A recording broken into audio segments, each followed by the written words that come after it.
Frankie. Okay, Frankie, I can remember that. I have a friend named Shanice. Do you? I got that's my Uh, daughter's name. Aw.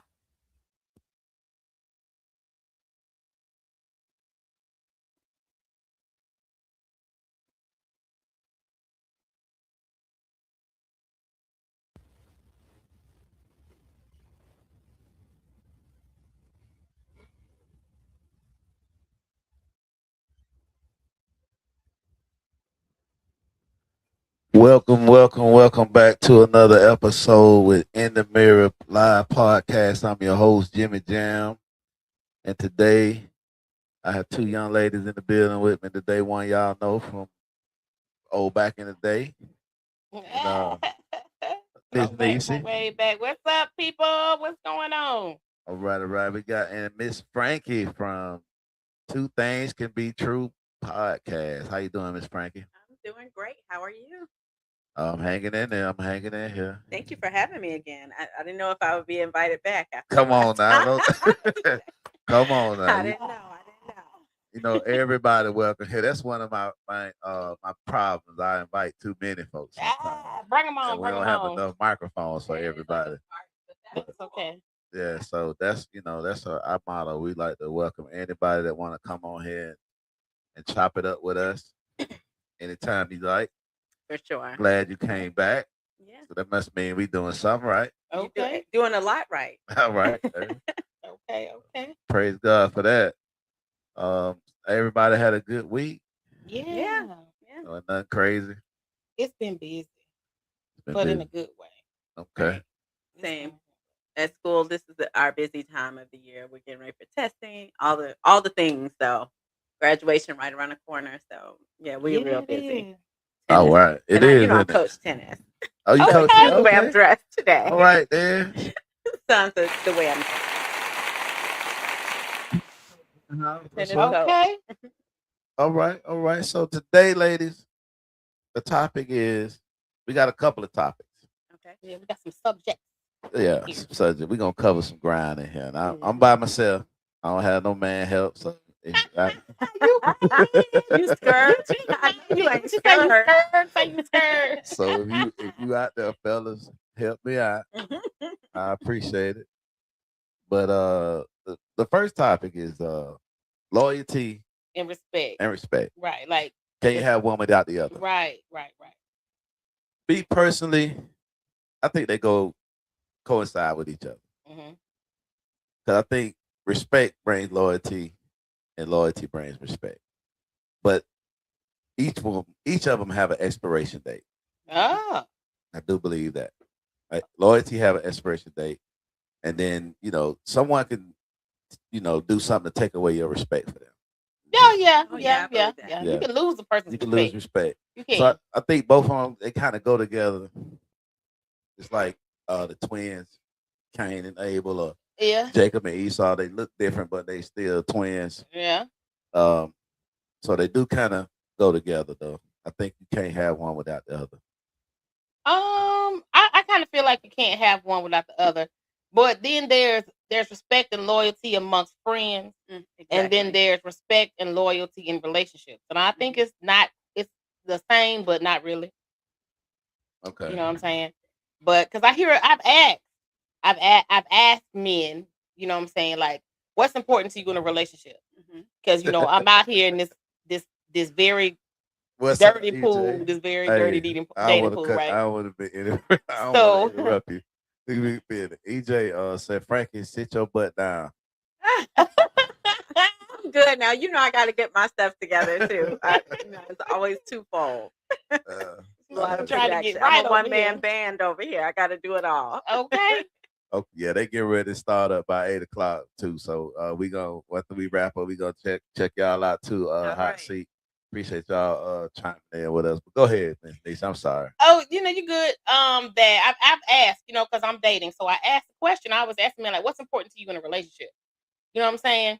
And a lot of the responses have been respect. It was like, I'll take respect over love. I'll take respect over, loyalty. I'll take respect over. So men want to be respected. It's the conclusion that I've come to from the few people, that I've talked to, the answer was always the same. It's always respect. But they're not always the most respectable. I'm just gonna say that. But they right. But but respect was the number one response to that, was respect. But I think if a person can't be loyal if they don't respect you. You know what I'm saying? A person that's even on a job. You know what I'm saying? Employees are not gonna be loyal to the job or to the manager if they don't feel like they're being treated right. What's good, right? Cook? But they don't respect the manager or the supervisor. You know what I'm saying? Right. Then they lose that. So I mean, in all different places, like I said, friendships, relationships, work relationships. I feel like you have to have both. You can't really have one without the other. Because I'm not gonna be loyal to you if I don't respect you, and I can't. If I respect you, then I would be loyal. I guess. Right. Yeah. Ms. Frankie? I think you can definitely respect someone and not be loyal to them. Yeah. Because I feel like loyalty, that's a whole different level. I can respect you and respect your right to have an opinion, how you like to do things, but that does not mean that I'm obligated to be loyal to you. Loyalty is a whole separate, situation. Loyalty requires a little more to me than respect. I have to we have to be walking on the same path, looking, have the same kind of vision for me to be loyal to you. And then loyal to what? Loyal to my demise, or loyal to a fault, as people say. No, I'm not loyal to a fault. Now, when you say loyal, no, when you say I can respect your opinion, that you're right. Yeah. You're right. Yeah, because I don't have to be loyal to you because I respect your right to do this or that. You're right. Okay, but I get that, and you're right about that. But we're talking about let's take it to the relationship. In a relationship, can you respect someone in a relationship and not be loyal to them? Yes, I feel like men do it all the time. Where I respect my wife, but then you're out there cheating. You disrespectful as hell. It's not, but it's not respect though. Manipulation, liars. It's deceit. Yeah, exactly. It can be deceit. That's why. But then, can you love someone and cheat on them? It's the same thing. I think not. I say no. You cannot. But men, I think in love. For women, it might be like that. But for men, I want to. Yeah, you can't love someone and cheat. There's love, like love thy neighbor, and then there's in love, as in love with your person. If I'm in love, I don't even see nobody else. Right. So if you can't, a man can't tell me that he's in love with me. I'm in love with you. You just slipped and fell in the pussy. Come on, it don't make sense. It don't add up. I don't think it'd be like that for men. A lot of times the situations. I hate to get deep into this. Don't down rabbit hole. We're gonna throw you. You gonna need help. And hope DJ hang around. Well, I'm gonna just say, I know, for men sometimes, when we in relationships, our sex drive are kind of out. Oh man, go somewhere with that. It doesn't. It does. Go somewhere. I don't want to hear that. That's what I'm saying. I don't want to hear that. Okay. Y'all gotta hear me out. Okay. Go ahead. It's sometimes our sex drive. I'm not making an excuse. Don't get me wrong. I'm not saying that it's right. Okay, let's get that on the table first. I'm not saying that it's right to cheat. You have some cheese. Okay. For all this whining. But go ahead. What else? It's very possible and very likely that a man will cheat and still love you and not love the person that he cheat with because it's just flesh and it's just sex. No. I can believe that he cannot love the person that he had sex with, but I'm also not gonna believe that he loves me either. Right. What I'm gonna come to is that he loves himself. He loves himself. You know what I'm saying? That's the conclusion I'm gonna come to. He loves himself. I get that, but when we're talking about love and in love, that's two tiers. That's what I'm saying. Instead of tier. A man that's in love cannot cheat. Okay, that's a different phrase now. You phrasing it that way. I get you. Okay. A man that's truly in love, he's not gonna cheat because he's so in love that all he sees is you. Okay. But he can still love you and cheat on you. You feel y'all? I don't want that. Because I feel like in love is less than love. Because in love, you're not always going to feel in love in a relationship. That's right. You're going to it's ebbs and flows. You fall in and out of love. That's what love is about. But if you love someone, it's not even about the flesh. It's about I don't want to hurt that person. So I'm not going to do anything that would make me have to look that woman in the eye and tell her did something to hurt her. Right. Not just cheated on her, but to hurt her. And so you wouldn't do anything consciously to hurt your children because you love them. Exactly. Well, I don't think it's so much of a conscious thing, though. Well, what is it? That's why it's not love, because love is more. It's more of a thing with, a lot of men have not had that training to understand how to deal with their lust. They don't have discipline. Women. A lot of women haven't either. That's a better word for it. The discipline. They don't have no self-control. Right. Like Frankie said, discipline. A lot of men don't have discipline. But that's not an excuse. No, it's not. But it is. Mm-hmm. It's like say two things can be true. What is it? What is it? What the truth is? But it's not an excuse, but it is an excuse. Hoism. If you don't have the knowledge to something, that makes you ignorant. They're whores. Right? You don't understand. You don't understand. So you don't love me because you don't understand what love is. No, it's not. It's not that though. It's not that. You just don't understand. A lot of times you don't understand the ramification of something until after it's done. It's selfish. They understand. I want to say that because it's a lot of time. Like a man. Okay, a man can make a mistake. A human gonna make mistakes. Women, y'all make mistakes too, right? Mm-hmm. So if a man make a mistake and step out, he doesn't understand the ramification. A lot of times, sometimes. Let me say this. Sometimes it's premeditated. It's not a mistake. We're not talking about the dogs. It's not a mistake. You made a decision. It's not a mistake. You took it right out my mouth. That wasn't a mistake. That was a conscious decision. I'm gonna tell you how he knew the backlash of what he was doing. That's why they go through anybody who can take the time to try to cover up what they did knew they weren't supposed to do it. I don't think you deleting pictures, texts, calls. I don't think that's turning off location. Every case. That's not for every case. Every case is a decision. It's different. Every case is a decision, though. You can have a young man, okay, that never had that guidance, never had that talk or that discipline talk. Mm-hmm. He just out here doing stuff. Selfish. It's not necessarily selfish. It's just not knowing. It's just ignorant. You know better. It's not knowing. Everybody knows that cheating is not acceptable. Right.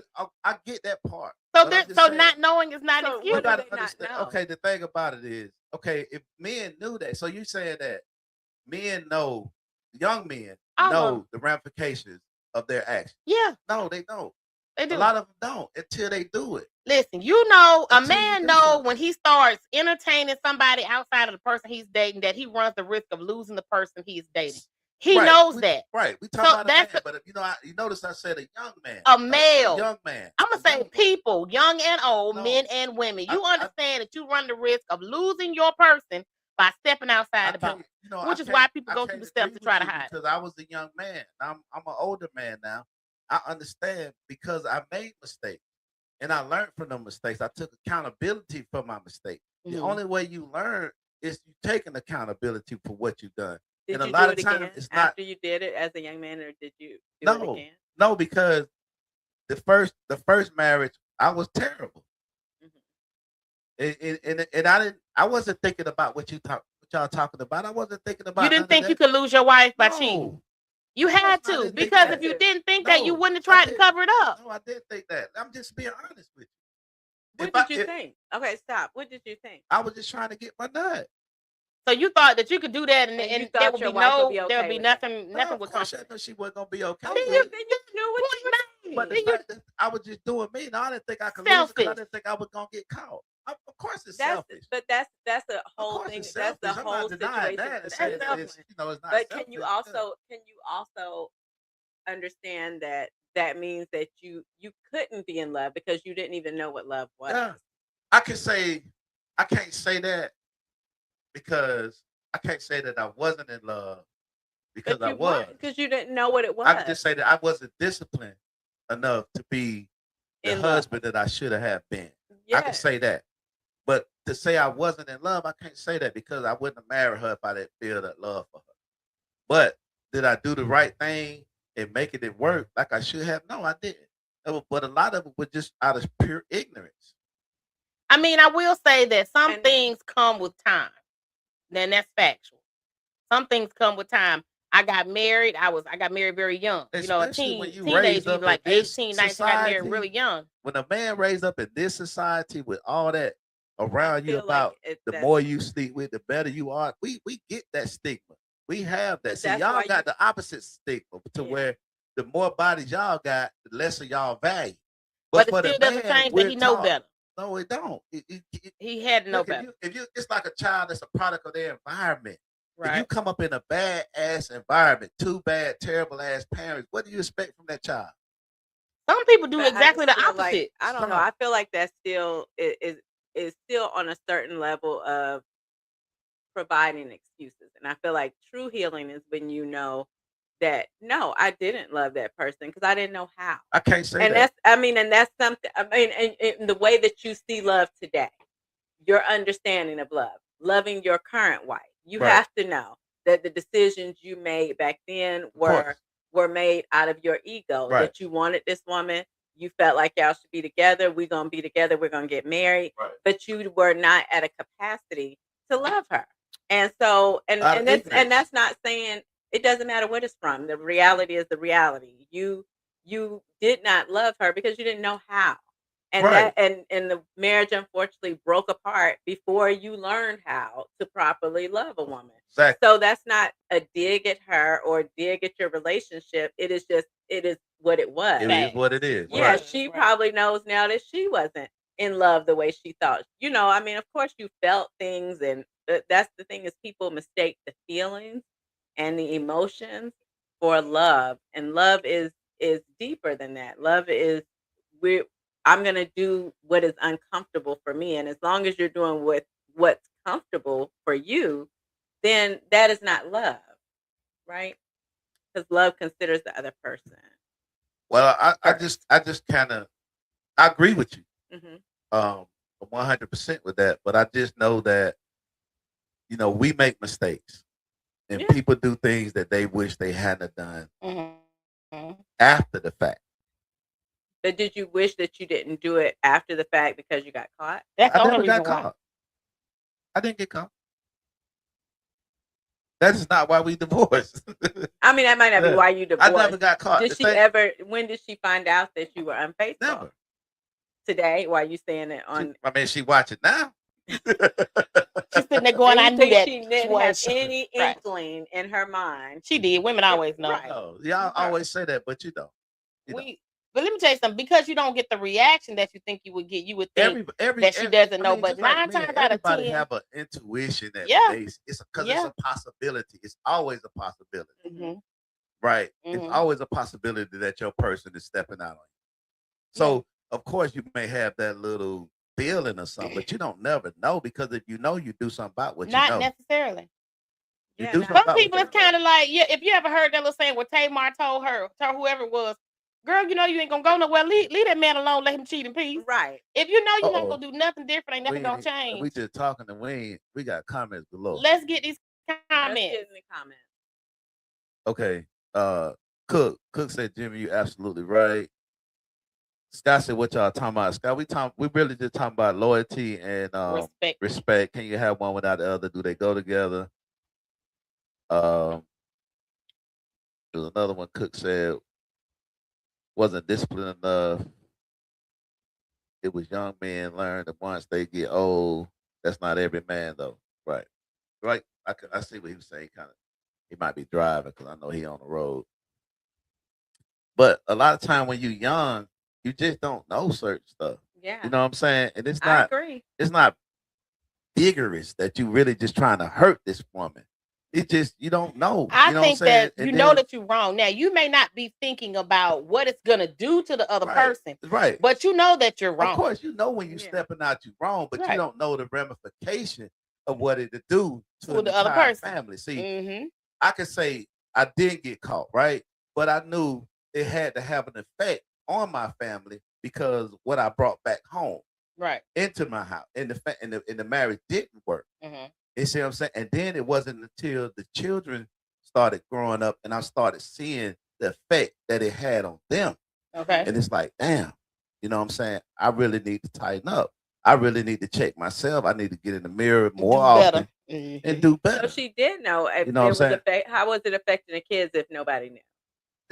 Because I'm a spiritual person, so I believe in spirit. When you go out here and you lay down with somebody, you take on their spirit and the spirits that they had with them too. Right. You bring that back home, then all kind of shit go crazy in your house that you may not see with the naked eye, but it's happening in the spiritual realm. Yeah, because in hindsight, you brought it in there. I brought it in there. Yeah, you see what I'm saying? Brought that mess so in your house. Right. That's what I mean with that. You know what I'm saying? That I brought that spirit back in because even though I never got caught, I could not look in the mirror and act like I was a victim when you knew, right? Because when I found out she was cheating, I couldn't look at it and be like, well, damn, I'm a victim and act the fool and act like I had done that. You see what I'm saying? I knew that I had been dipping around too. I just never got caught like she got caught in hers. Did it ever occur to you though that she knew you was cheating, which is what prompted her to do it? No, because I know her. No, she didn't know, because if she would have known, it wouldn't have. She not that calm like that. Okay. So cheat back in private would have been the thing. No, it wouldn't have been that. It would have been some shit. Because usually when women get caught cheating, there wasn't no accident. Usually. Yeah. No, it was because how it happened. She didn't mean that. Okay. Oh, okay. What up, that? What up, that? But yeah, it wasn't. She We're didn't try. witnessing the arrogance of men. No, I mean, y'all done had 18 years to analyze this and to go through this. You know what I'm saying? So she didn't, and she'll tell you that. Who's gonna admit it? Exactly. See, that's the thing about women. We're not gonna admit that. No. Because this is what y'all don't understand about men. What? Men can sleep with a woman, get up, and never see her again. You'll never find that out. It's the affairs that get caught. Okay. When he continuously go to the same woman, right? That's when he gets sloppy. But if you sticking and moving, you can never get caught. It's very rare that you get caught from that. That's not true. For men. That's very rare. What I would say for men, you can't speak for most a man. Men, most men, and I'll say this, most women, that when your guy is. You don't. You feel it. Yeah. You feel it. You do. You feel just like you said things in the spiritual realm, and that man start doing things differently, right? Because you keep the routine, the moods, everything. Differently. He's coming in, taking showers. So y'all basically say all men do the same thing. Yeah. What I'm saying is, slow. When you know your person, when you truly know your person, you pick up on their moods, you pick up on the attitudes, you pick up on a change in behavior, you pick up on the work schedule. I mean, you pick up on a lot of stuff. Same time. Yeah, for sure. Y'all everything. Y'all say how you know it was an accident. That's what I'm saying. How you know it was an accident? You know, say, well, I have to agree with Jimmy. I'm gonna just say, and I talk to my daughters, and I be real with them. You know what I'm saying about men. We are not all the same. No. And when y'all put us on this line and say we all operate the same, then you put yourself in a bad position with the man that you actually with. Because I know I don't move like a lot of my friends. I don't move like that. No, men are not the same. Just like all women are not the same. That's what I'm saying. But there is a baseline that all y'all tend to be true to.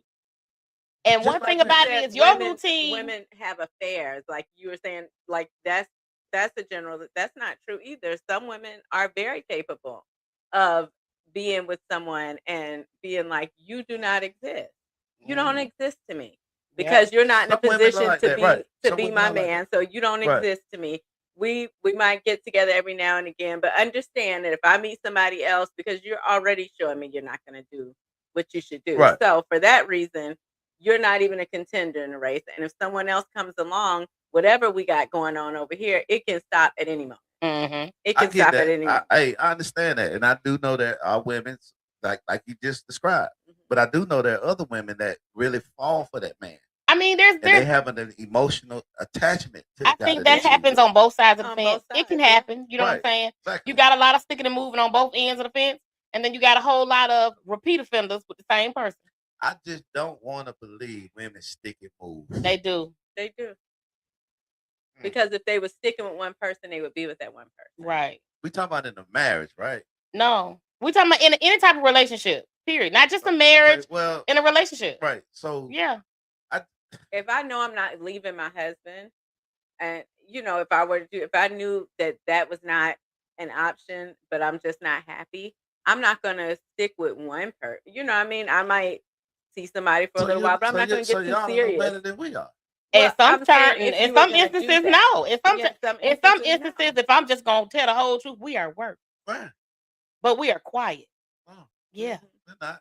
The thing about it with you guys, y'all think y'all cheat better than men. It's who you cheat with. Okay, so like when that dude went out there and he cheated on this woman with her best friend, and she said, "So you went and you cheated with my best friend. Cool, I'm gonna make you my stepson because I'm fucking your daddy." Who we talking about? I seen this on the movie. Yeah. Well, no, it wasn't a movie. It was another group of people talking. Okay. And that was the thing. So I mean, it's kind of like start over.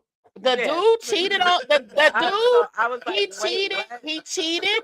He cheated on this woman with her friend. Okay. And so they haven't worked, and she knew that he cheated with her friend. Right. But she didn't say nothing at the time. That she would cheat. No, because she felt like I'm gonna gut punch this bitch. He gonna feel it. Okay. So when it all hit the fan, what she had done was she had started cheating on him, but she was cheating on him with his father. Damn. So she was like, it's like who you cheat with. So that's why I said sometimes we worse. Because, men, like you said, the word says the flesh is weak, right? So what she did was she slept with this man daddy. So she said, I don't care nothing about you slept with her. Did I tell you what, bitch, since you gonna be my stepson because I'm fucking your daddy, you could have bought this man for 10 cents. Because he just had a look of disbelief on his face. Why do women do that? I don't know why they do it, but she did his ass that day. Women, why do you feel like going to if somebody's cheating on me and it's not, I'm leaving. Like that's cheat back, right? I'm not cheating back. You're not gonna have me wallowing around in the mud with you. That is your issue to deal with. Mm-hmm. And me cheapening myself isn't going to make the fact that he cheated. It's not gonna make me feel no better. It's not going to make anything better. Right. I feel like as women, we have, I hear a lot of women who do things like that. Mm-hmm. Like they feel like, oh, he did this, I'm going to do this. Well, I'm going to do this even bigger. Men, they don't move like us. Like they might be hurt for that moment, but a real man is going to think less of you for that. Exactly. So let me tell you about that. Yeah. What I also know women to do too is this. You cheating. She know you cheating. You got caught cheating. You begged, oh, don't leave me. Oh, let me stay. And she'll keep you. She'll stay. Right? But what she won't do is what the lady did. She's not going to cheat on you and then come back and put it in your face because she loves you. That's why she kept you in the first place. So she stayed with you in the first place. Mm-hmm. However, she will go out there and cheat. She may never tell a soul. She will go out there and cheat. But that's her coping mechanism because she's staying with you. Believe it or not. But it's like the only reason why I ain't choking this bitch in his sleep is because I know I did what I did, and I'm gonna let that be. I'm for real. That's the only reason why I ain't hitting. That's the only reason why I ain't dumped them hot grits. The only reason why he ain't getting these hot grits in his sleep is because he cheated on me, and I say, but I got my lick back. He ain't never got to know, but I sure did. I'm like Frank. I'm going out. That's when you like, yeah, bitch, going out there. I just, listen. I get it. I don't see that. Yeah. I don't see. I don't see. I know, and you're not lying either. I know a lot of women do it. You know what I'm saying? But women, there are a lot of women who quiet about it. You hear a man and see some people that want, if you know. You hear a man say, "Oh yeah, man. Now that you old and you tired and it ain't jumping like it used to. Oh yeah, that's my baby. You know what I'm saying? She just stuck with me through everything, man. I did it all, man. I did this and I did that shit. I went out here. I had about 2 kids on the man. She's still with me, and I'm just be like, I call that struggle love. I call that struggle love. She done got her licked back 100 times, but he don't know. Not engaging in all that. His ass don't know. Mm-hmm. She ain't just staying. She just took all that shit to be taking all that shit. She done got her licked back several times. Yeah. No. But it's for her. It's not about him. So she don't say nothing to him about it. Couldn't say, Lisa, you right. Y'all hell, man. Hey, just saying. You got to go out there and you don't want to put it in their face unless you look for it. Say we cheat better because we don't break routine. Who said that? Sky. Wow. And then Cook said, "Nah, Sky, y'all cheat better because men don't talk or want to be the main dude." Let me just so they say stay this. in the shadow. And I probably should be believe that. ashamed. I'm gonna say this anyway though. Cheat better. Okay, so I met this dude, right? Here in this city right here. Okay.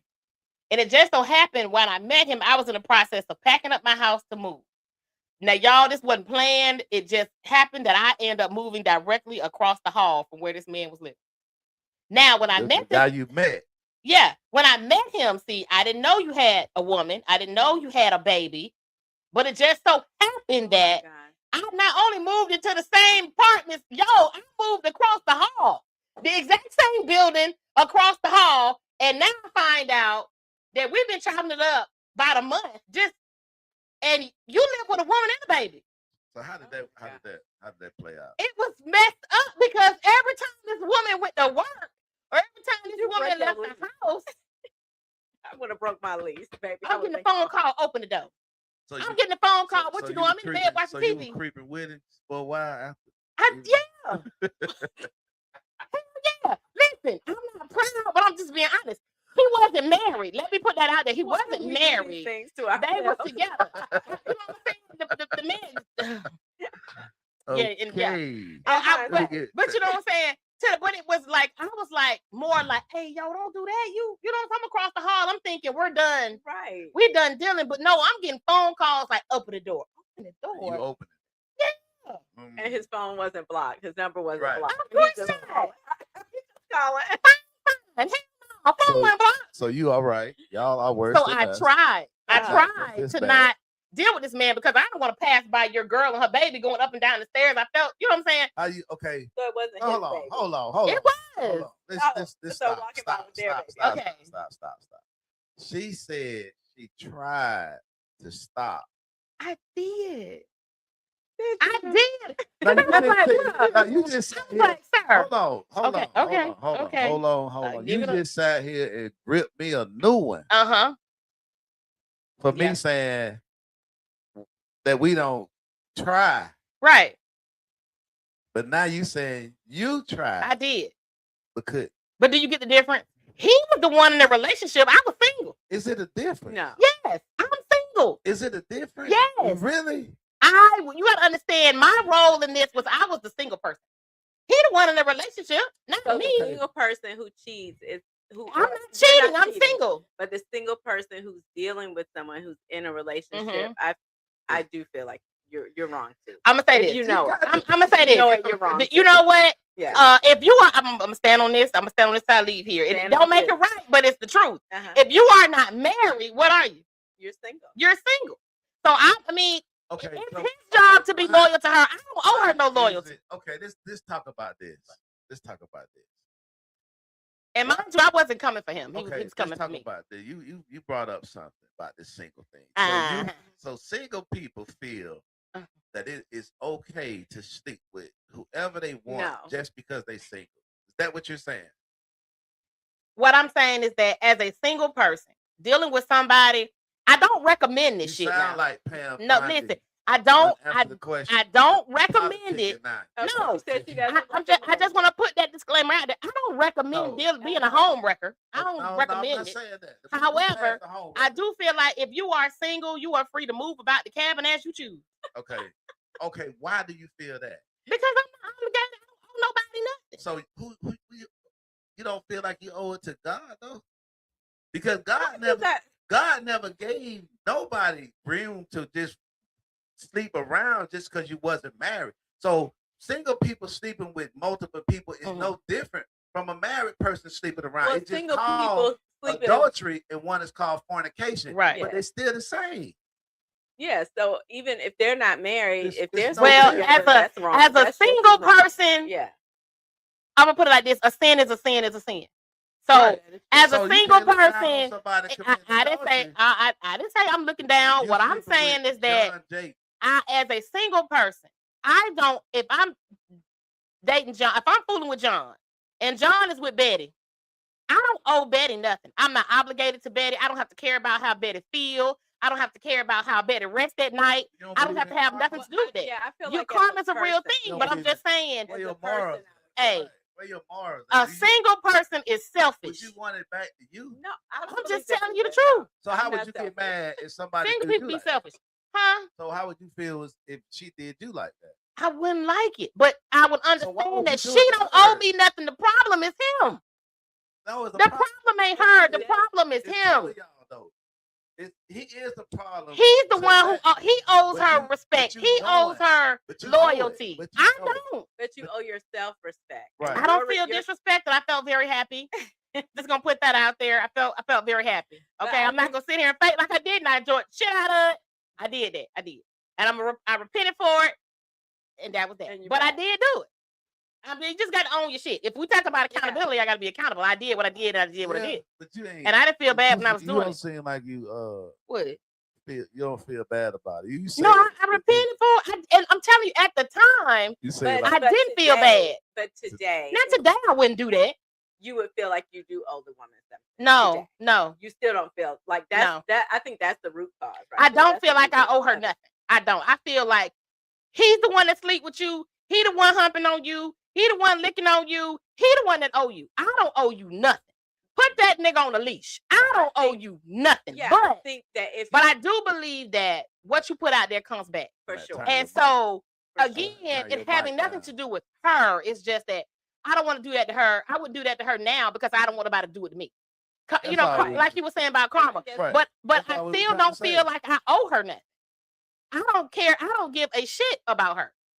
Real, I'm just being real now. I got you. I don't care about her. We hear you. He owes her. We hear you loud. He owes her. Clear. Loud. I mean, look, literally. Back up. Y'all know I get excited and get talking like. Oh, I say literally loud. But I don't feel like I owe. I don't. I feel like a single person does not owe the person. Frankie, what do you feel about that? Well, it's not, and I understand what you mean. Like you feel like you don't owe her anything. Nothing. You don't. But what I do feel is that if a man is trying to talk to me and I know that he is dating someone else, to me, because I don't want to start anything like that. I feel like how you start is how you're going to end. Right. So if you start off, you got him from somebody else, that's probably what's going to happen to you is that you're going to end up losing him because that means that he's an unloyal person. So my thing is if he really wanted to talk to me, nothing would happen until you ended that relationship. In the instance that I'm talking about, it was never anything anyway. I never expected nothing from him. I never wanted nothing from him. We were never discussing nothing. Okay. It just was what it was. We was just having a good time. Beginning to end, we were just having a good time. And so, and disclaimer also, when I first began talking to this person, he didn't disclose this. I didn't know that he had a person. I didn't know that he had children with this woman. I didn't know anything about that. It just the only reason why I found out like an excuse to me. No, I really didn't know. But by the time, but when I knew, you know, like it's not like I went after this man knowing that this man was in a relationship. That's not how that happened. And when he came for me, he never said that he had all this going on. You know what I'm saying? That representative, you know how they do. They want anyway. So, but when it all came out though, yes, ma'am. You know, we were in it already. Yeah. And I didn't feel like I was more like, oh, that's the end of that because I'm across the hall. But he was adamant about it. And I could have just really made it a big deal, but I didn't. You know, I just said I gotta own that. I didn't. You kind of took us down the road. We got to get back on the road. I'm just saying. Took us down the dirt road. Then let's get back on the main road. Okay. So you know, in that situation though, I had no loyalty to her. I felt like he was the one who owed her loyalty, not me. So, you know, it's very ironic. But oddly enough, it changed the way I lost respect for him. For sure. Yeah. And I don't think anything would ever come from a relationship like when you start like that. Because I think at the end of the day, you'll never trust him. Right. Because that's how he started. And I never wanted anything with him. It just was, we were just having a good time. And I will just go on to say that this went on for years. I moved. Wait a minute. I eventually you moved. With that guy for years? This went on for years. And I feel like a lot of women are in relationships. But now, like mind you, sure. no, we weren't in a relationship. I was doing what I was doing. I was living my own life. Exclusive relationship. And he had his life. He did what he did, and and then we had the sidebar. But it wasn't a relationship. It really wasn't. How, y'all? Because it was recurring. It was. Y'all had relations for years. Right. Yes, you were having relations. Even if it was a sexual relationship, it was a relationship. And I think we get caught up on semantics. I'm gonna take it a little further. Sure. Then, okay. Yeah, I have a guy that I was seeing recently, and he was like caught up on the word dating, and I'm like, you too old for me to have to pull out Webster on you. What a date is. A date is that I don't care if I drive, I don't care if you drive. That means we met up, we decided we were meeting up to communicate and to have some kind of social activity to get to know each other. I said a date could be you come into my house, and you might come to my house and we sit on my porch and talk. That used to be a date back in the day. Like someone coming to visit you. You couldn't go in the house. You couldn't go, whatever the case may be. Right. But and I feel like men get caught up in that, and that is always a red flag for me. A man who wants to try to define, we was just talking and we was just this, and that is a dishonest man right there. Right. Big red flag. You entertain other people to say that. Yes. Yeah, exactly. Okay. And I feel like being single, you can still be single with other single people. That's always my goal. I feel like, yes, you have the right to do whatever you want to do. And if as single people, you all are moving about the cabin until someone makes it official, absolutely. That doesn't mean you're sleeping with everybody. Right. You're just moving about the cabin, seeing and getting to know people. And she say y'all be sticking and moving. Listen, but until you make it official, I am sticking and moving. I'm not sticking, but I mean y'all, this man later married. Okay, moving and shaking. Okay. He married her. And do you know how I found out who married her? Facebook.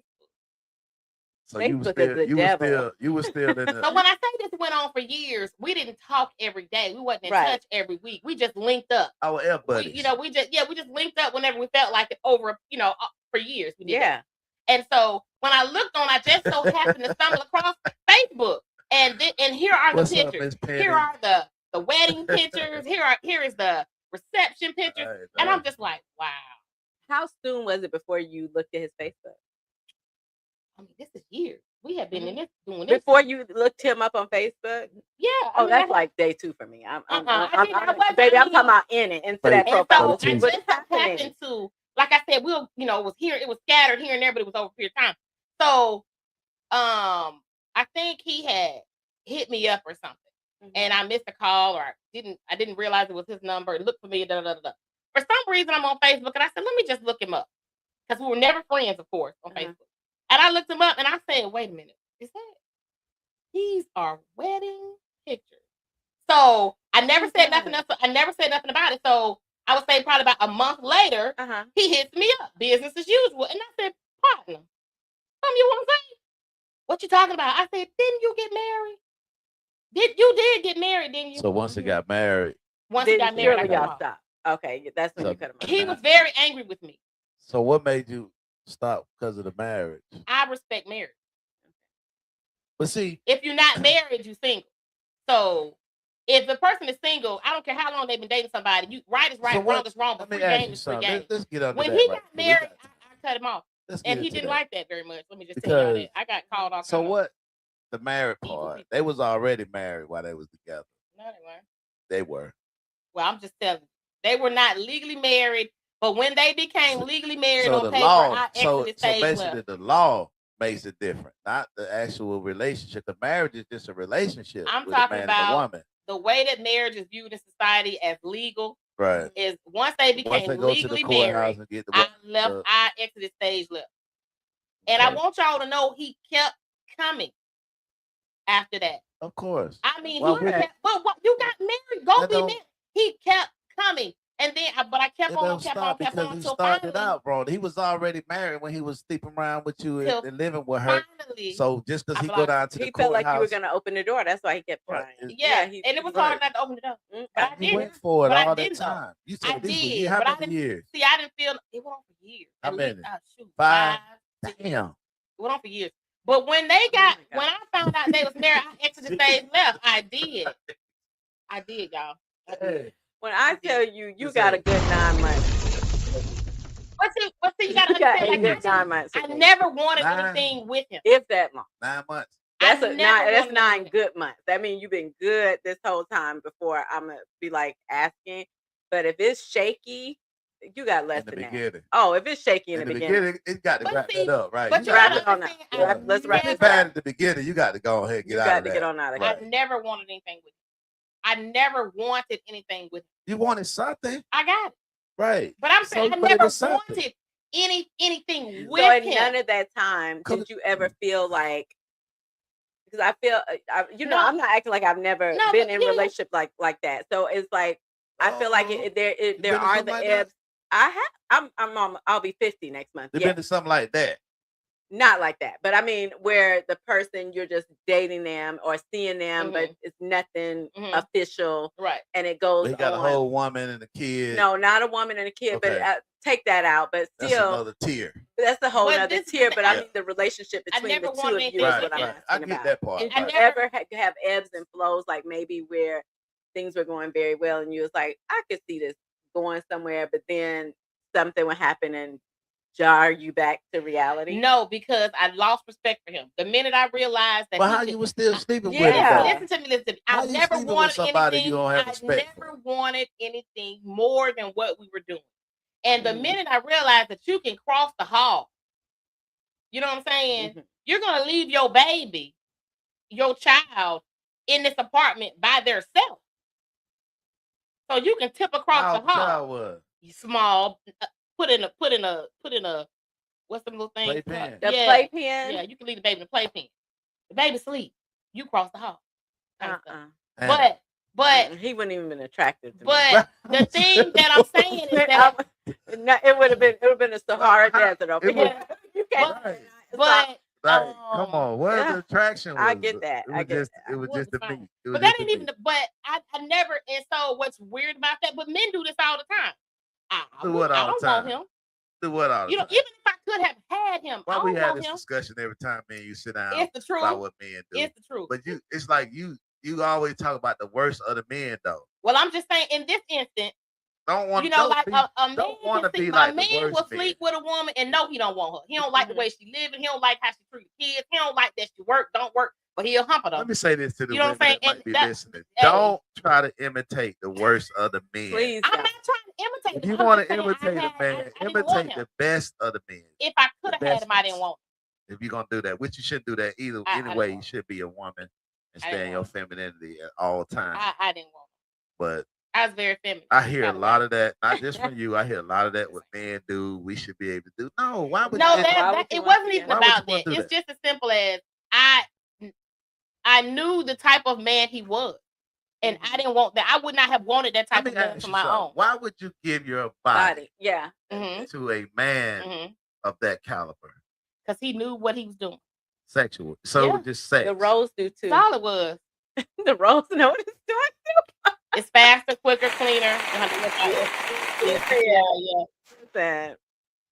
It does. Ladies, no. And I mean, and we can say that because we've been there. Yeah. You know what I'm saying? I don't say that from a place of, I'm not saying that from a place of judgment. I'm saying that from a place of, I get it, but just to all the women out there, save your time. Save your body. Energy. I enjoyed my body. What you say? I enjoyed the fuck out of myself. I ain't gonna sit here and take it back. I did. I enjoyed myself. I'm gonna tell you something. And if I could go back, would I do it again? Yeah. See, that's the difference. I would. When we was talking about this age, early. But I mean, back then, if I could do it again, I never wanted nothing from him. Talking about earlier about the mistakes that I made. I would not do it again. I don't see it as a mistake. I would not. I made some mistakes. I don't think that was one of them. See, I see what my transgressions and the things I've done in my younger years. Right. with mistakes. Okay. Okay. And there were things, that's why I say we have to have grace to people. Oh yeah. We got to give people grace because everybody don't know. Just because you know, don't mean they know. Okay. Everybody don't know. Everybody don't have the same mama, same dad. Right. Same upbringing. Same Right. upbringing. Don't get the same education. Right. Ain't able to get the same. You know what I'm saying? But still, right is right. Right. But see, everybody love is love. But like so, it, whether you know what it is or not, or whether you've ever experienced it doesn't matter whether you know it. We're talking about what it is. No. So you may not know it. Everybody then don't know that means that if you don't even know it, then you clearly are not capable of it, right? No, if you don't know it, if I don't know, if nobody ever taught me algebra, I don't know nothing about algebra. But it doesn't mean I'm not capable of learning algebra. Exactly. But if I sit down and take an algebra test and be like, too, I'm finna do algebra, you're not doing algebra because you don't know algebra. But you're gonna get something wrong in the teaching, right? For sure. Right. But once you get it, you got it. Right. But you're also not a person who knows algebra until you get it. Right. So if you didn't get it, it's just like life. Right. So if you didn't understand love and you're messing up on love, then you're not capable of That's love. not true. Because that means I wouldn't be capable of loving my wife now. Well, no, because you've grown. And so now you are in a situation where you know what love is and you know what it looks like and what it is and what it isn't. From my mistakes. From your mistakes. Had I not made mistakes, I'm gonna say this about a lot of men. Okay.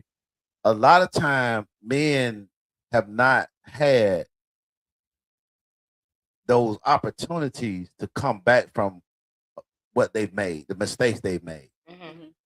And a lot of time they say men don't normally fall in love with the one that's for them. They always get something later, down the road, what's available to them. A lot of time that's true.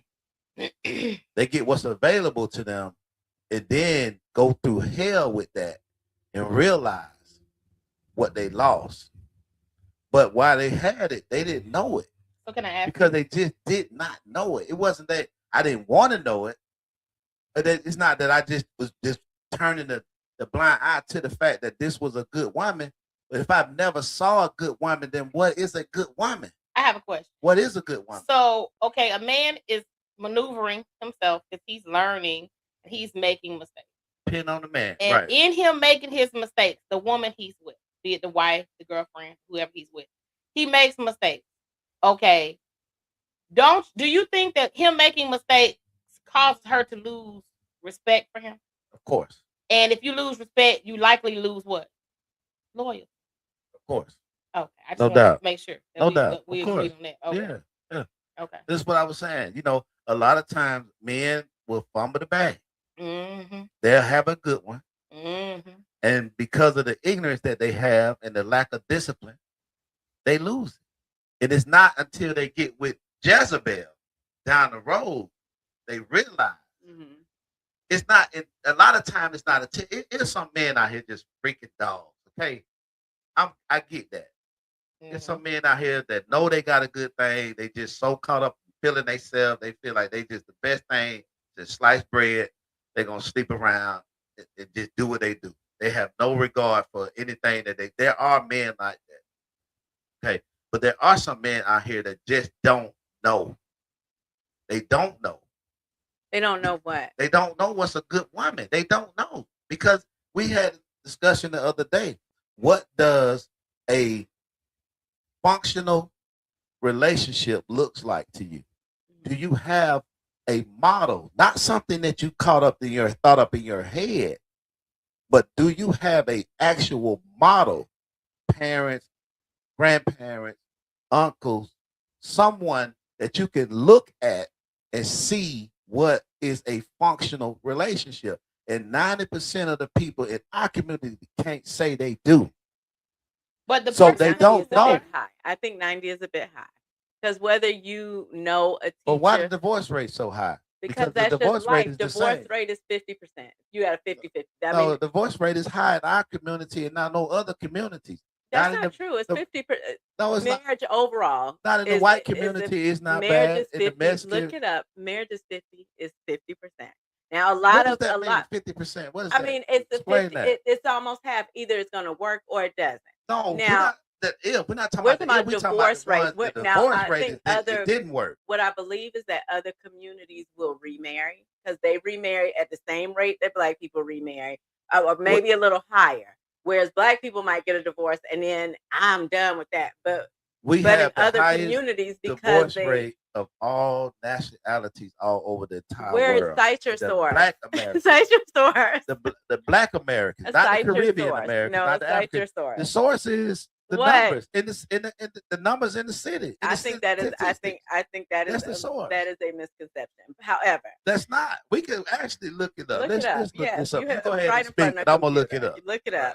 But what I'm gonna say is this: is that divorces, people who are in all nationalities get divorces.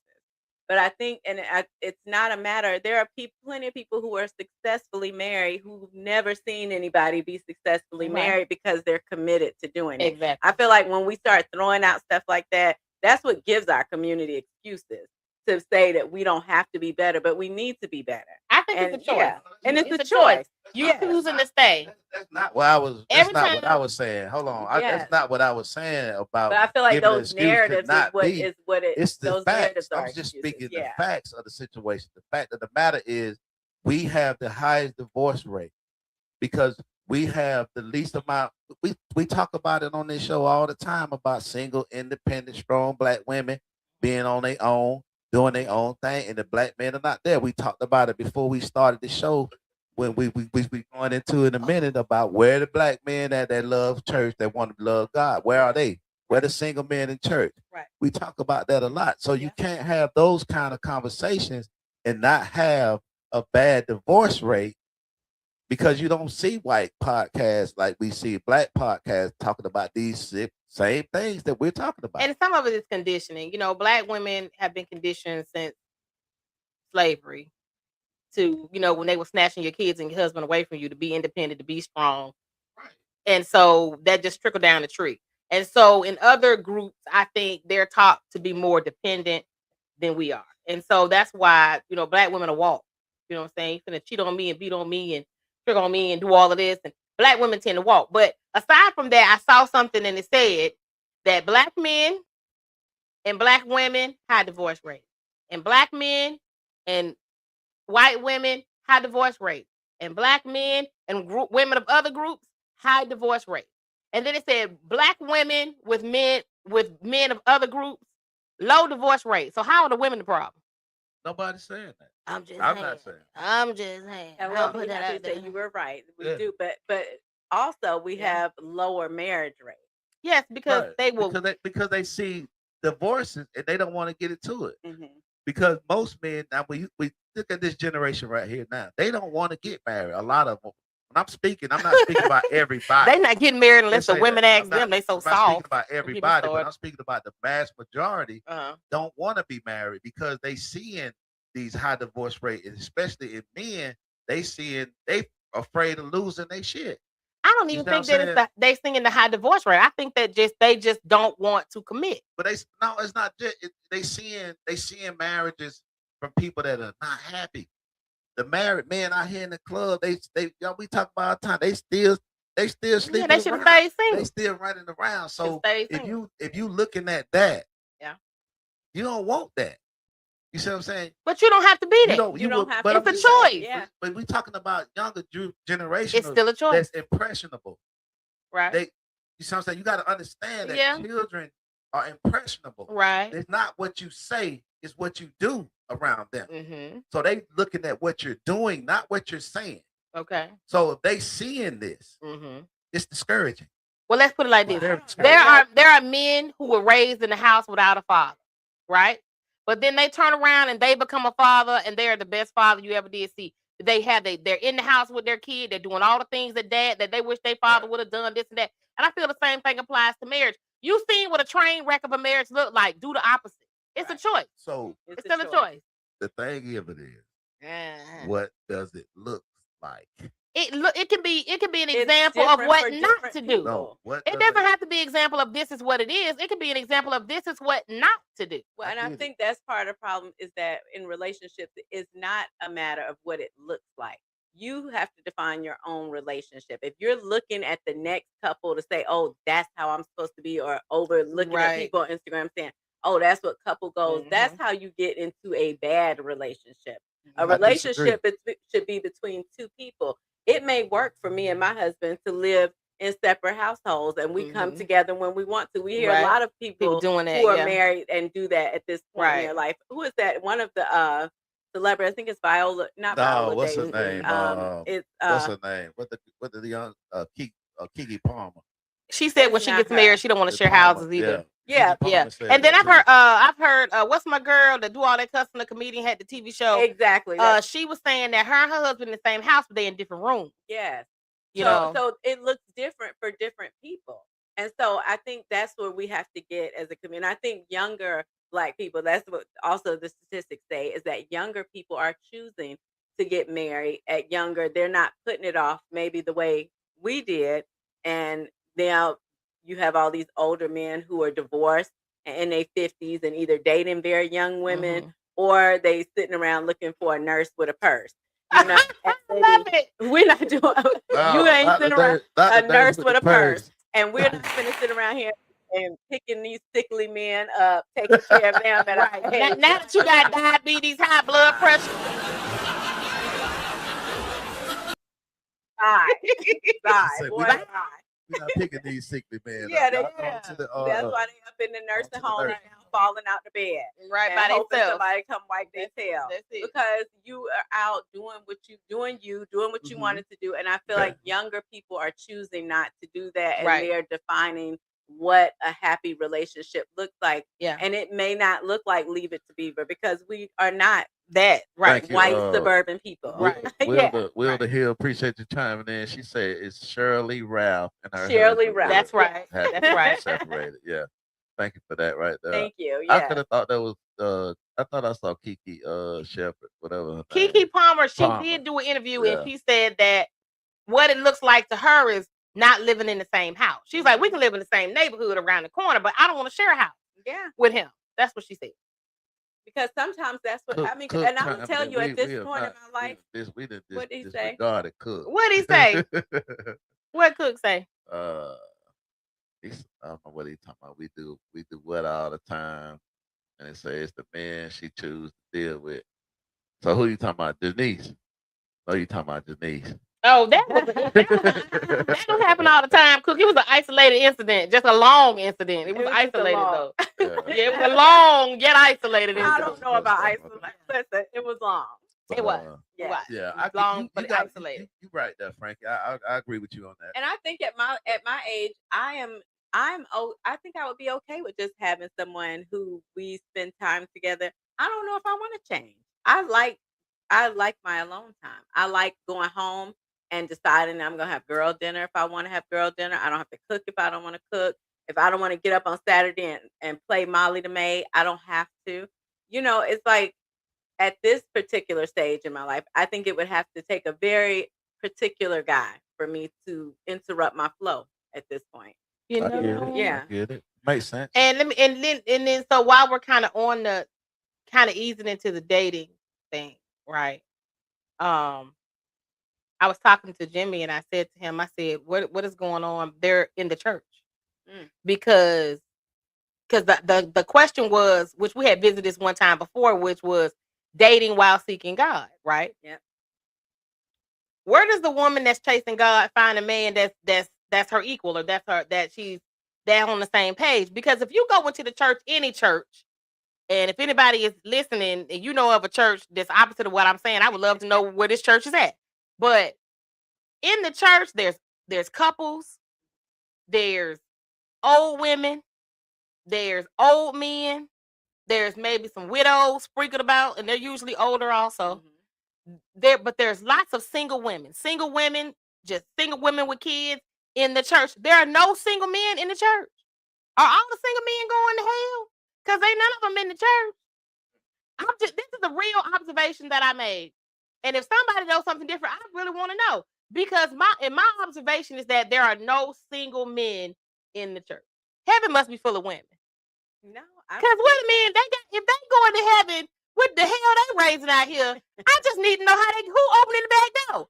Because there are no, I have to my knowledge, and it, like I said, I want somebody to speak up if it's anything different. Where are the single? There are no single men in church, and I'm not talking about CME when everybody get dressed up Christmas, Mother's Day, and Easter. I'm talking about regular in church.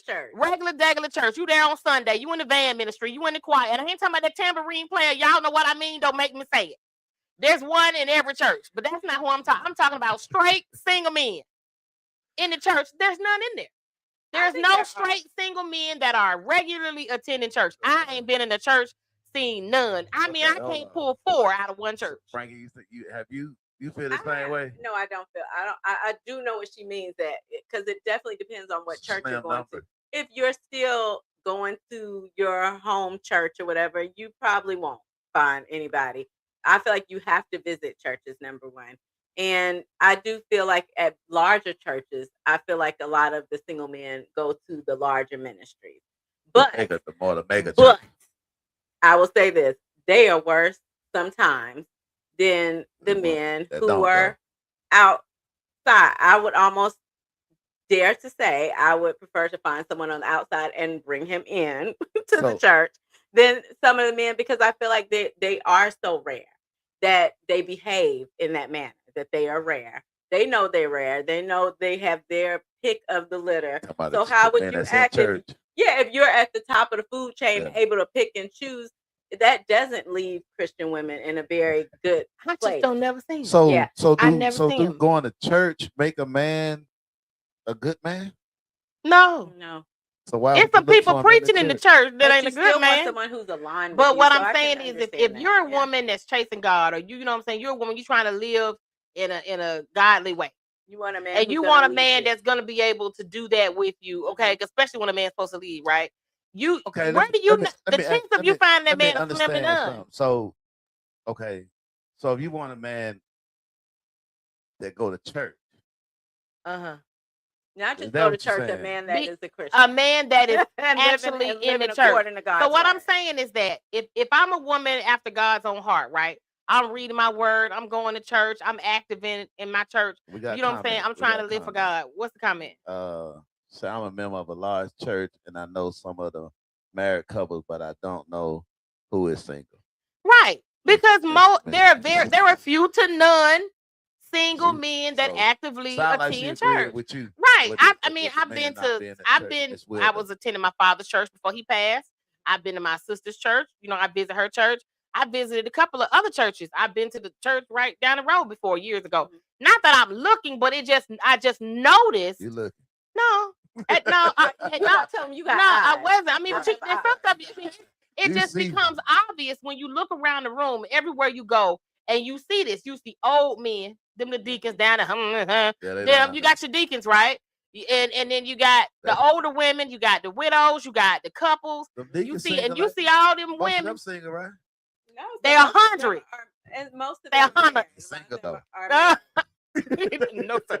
But you know what I'm saying? I ain't talking about the senior citizens in the church. I'm talking about virile men. And if a single man comes to church, he's not single for long. Now I will say that. He's not single for long. Okay. He ain't gonna be single long. No.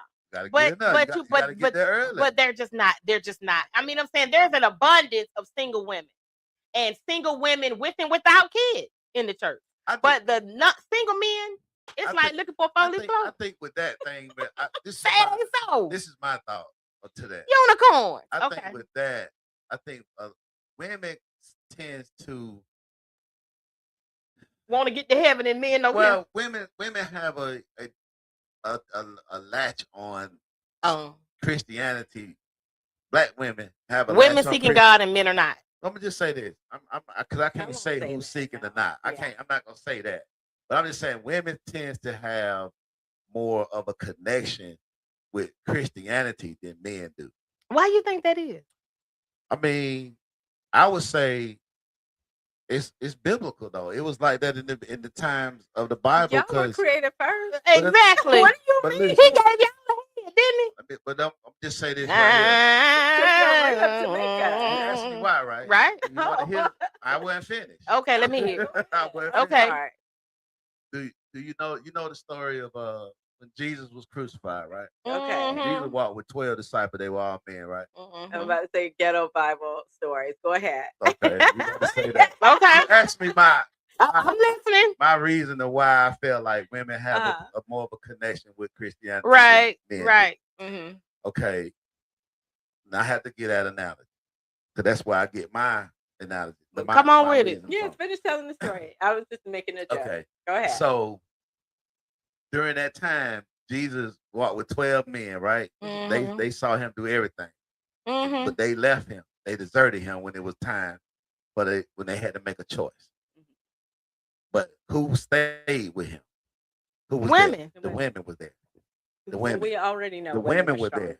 Right. So that's what I'm saying. The women have a connection. Come on.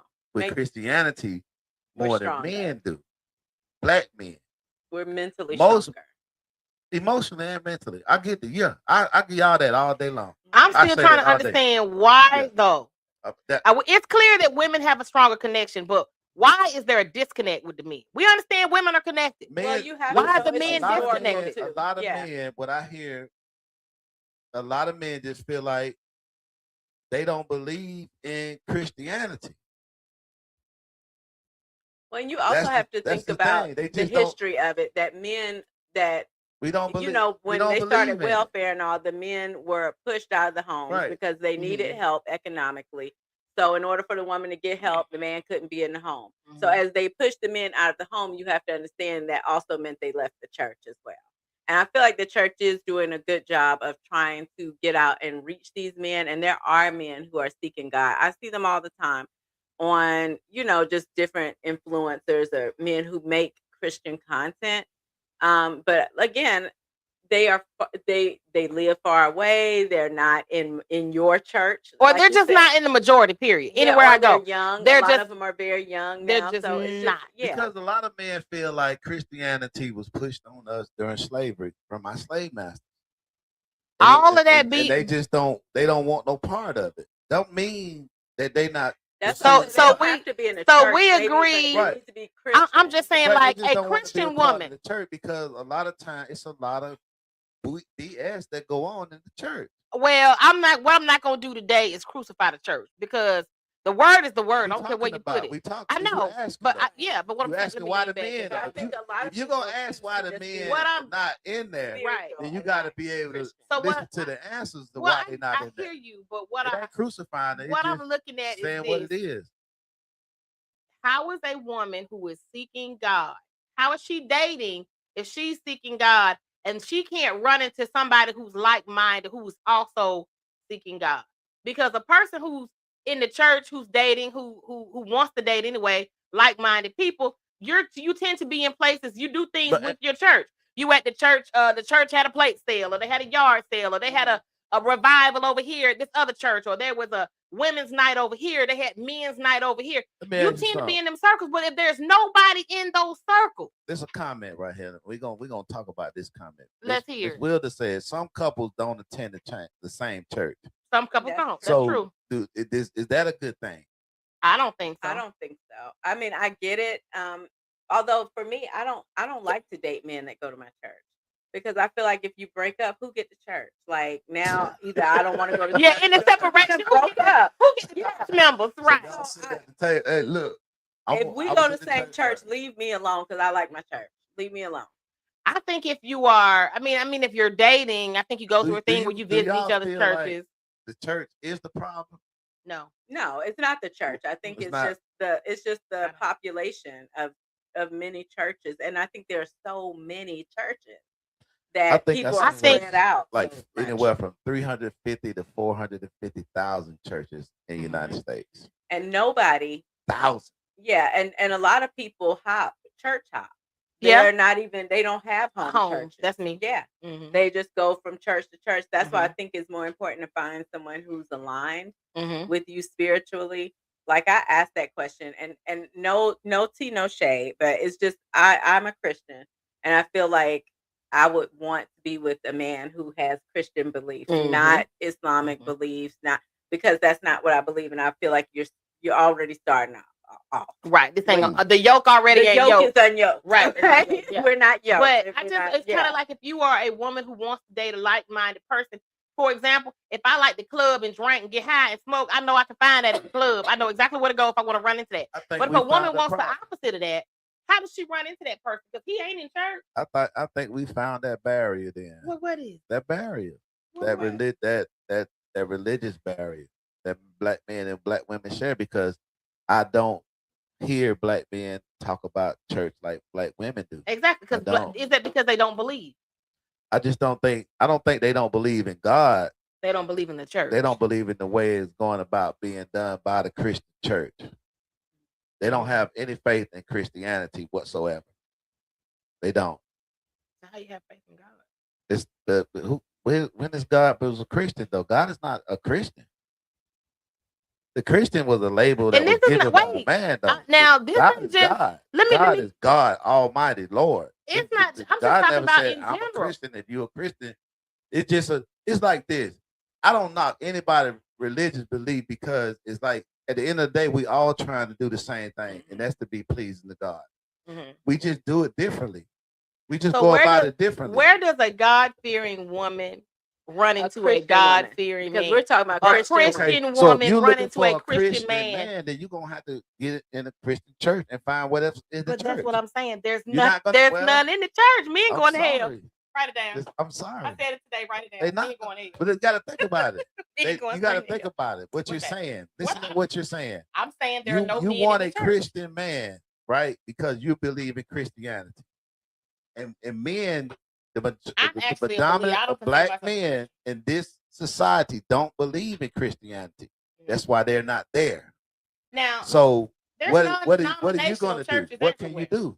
What the question is, what women that believe in Christianity, what are they going to do if they want a man? Because black men are not conforming to that. They're not coming into that. They just not. That's what I'm saying. Like, if I want to club and smoke and drink, I know where to go to find the people that do that. Right. But if you are a person after God's own heart, you're trying to live right and do right, you don't know where to go to run into like-minded people except for going to church, because you think like-minded people are at church. But when you get to church, there are no single men in the church. You're going to have to get with deep now. They're all old, I said, and married with a wife. They married up with wives. You got to get with deep now. I'm just saying that's the conversations that I hear with men.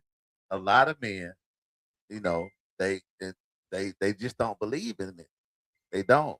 And not saying, I can't say who believe in God and who don't, unless they literally just say it. Mm-hmm. So, but I just hear a lot of men just don't believe in Christianity. They don't see it the way a lot of women see it. They don't see it that way. Right. But I think it's just the label of it. It's not so much that they don't believe in the same God that you ladies believe in. It's just they don't believe in the title and labeling it. Let's skip all that. Right. How are they serving the God that they believe in? Huh? How are they serving the God that they believe in? I can't speak for them. When it comes down to somebody's relationship with God, I can't. Right. I can't say a word about that. You know what I'm saying? I mean, I could just speak for me personally and how I feel and how I see it. Churches are full of tambourine players. And sometimes I mean, religion in of itself, it values things like vulnerability, like relationship building, like being self-reliant. So those are things that typically men are reluctant to do anyway. So a lot of times they are not members of churches. They are more spiritual than they are Christian, but simply because maybe they just, haven't been pushed to do that. And I guess it's just a matter of what are you looking for? So if you're just looking for someone who is spiritual, who is a good person, but if you're looking for someone who is a Christian, a man who was able to lead you and your family in a spiritual manner, then it is just a matter of that you have to be patient. I mean, I think it's more so put yourself out there. You got to be in good places. How do you get it? How do you get in line? You said it right. With people who are like-minded. They don't have to be all of these highfalutin stuff. She said, in what places? You got to put yourself in the right place. You have to put yourself in different places. You may not meet them at church. Right. That's what I'm saying. At right. But there's so many. But I'm saying if you at the gas station, I mean, organically, that could be anybody, anywhere. You know what I'm saying? But it's just that if you want a hitter, you know where to go find. You know what I'm saying? If you're looking for the dope boy, if you know what I'm saying, you look at, step around pimp, bring me the boss, you know how to find them. But when a woman is seeking God and she wants a man who's doing the same, the only place you can go and expect to find somebody with the same type mindset is church. Yes. That's what when you find a man in church, you expect him to have to have the same mindset. It's a lot of it's not guaranteed. There are a lot of people who go to church. Church should be to feed the sheep, not entertain the goat. But there's a lot of goat entertaining churches out there, and so you attract all kind of people to it. And so at the end of the day, like, even going to church isn't a surefire bet. It's not. Yeah. It's not. But that's where you would think you would come across like-minded people. It's basically what I'm saying. That you should. But you can't do that because they're not even in church. How they ain't even in there. How God treats you over everything. Well, how he treats you has a lot to do with his morals. And his morals have a lot to do with his belief system. Right. You know what I'm saying?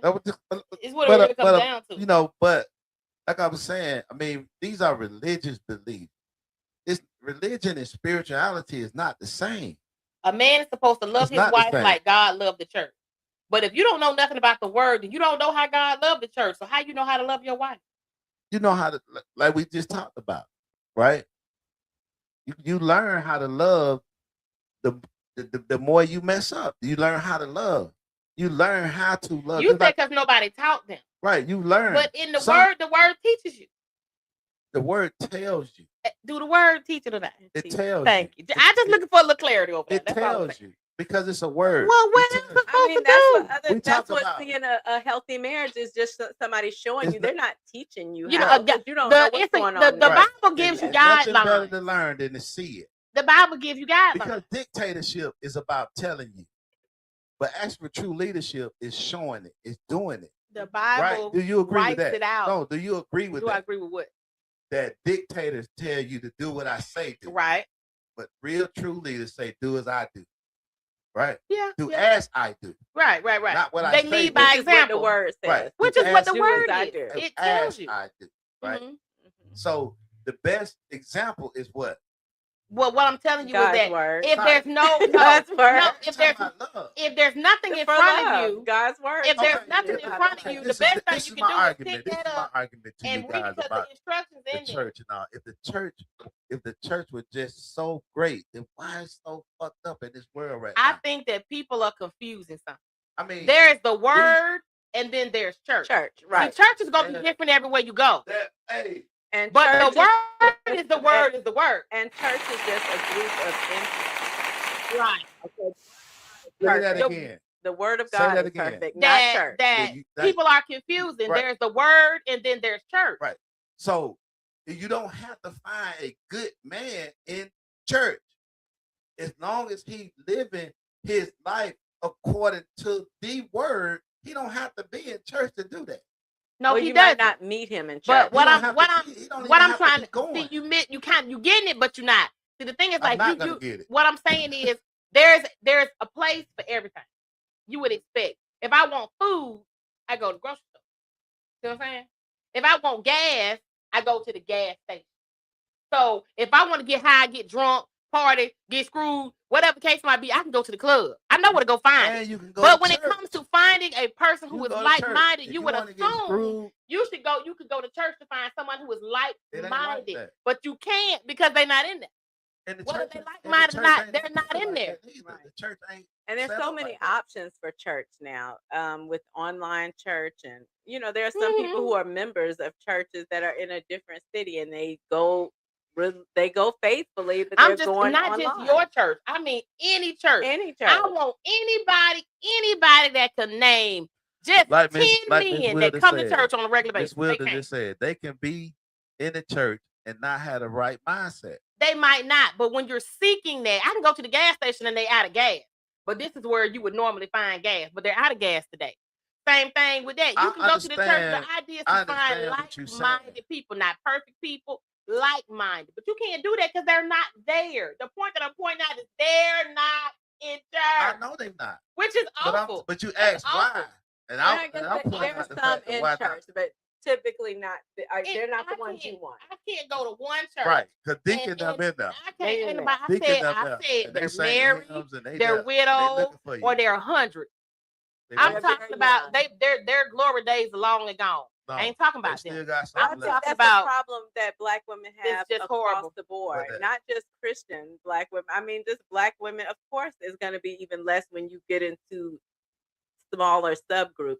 Black women are already at a deficit when it comes to finding a suitable man.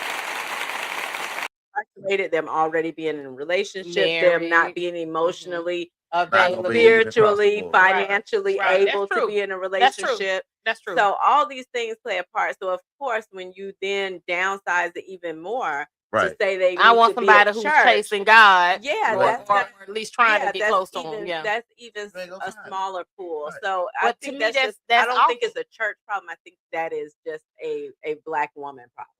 I just think it's terrible though.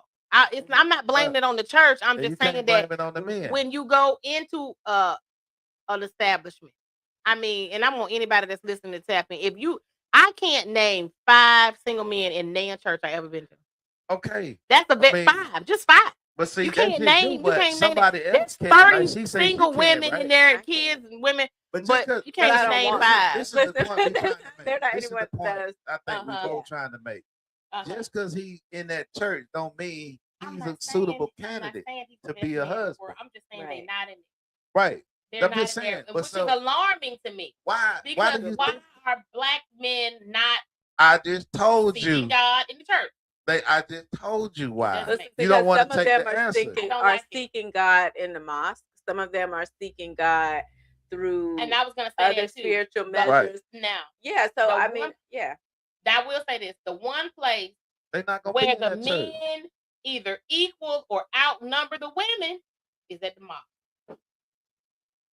No, because the mosque is overflowing with men. Separated though. The men pray together and the women pray together. That's what not all the time. In the mosque. I've been to the mosque. That's not always how it is. No, that's how they even when they sit. When they sit in the mosque, the women sit on this side and all the men sit on that side. They still in there together though. Right.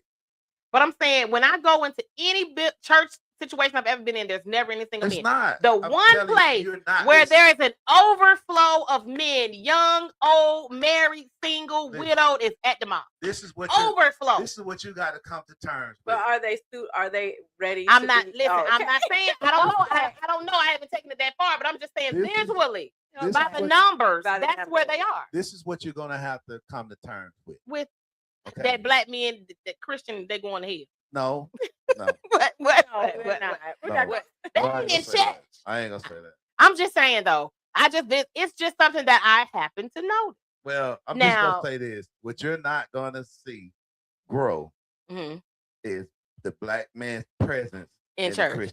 In the Christian I church. Believe that. I believe that. They don't come. They don't come until they widows. They don't come until they old and sick. They don't come until they married. That's the only time I've seen them in there. Chasing God. It is not because they're going to hell.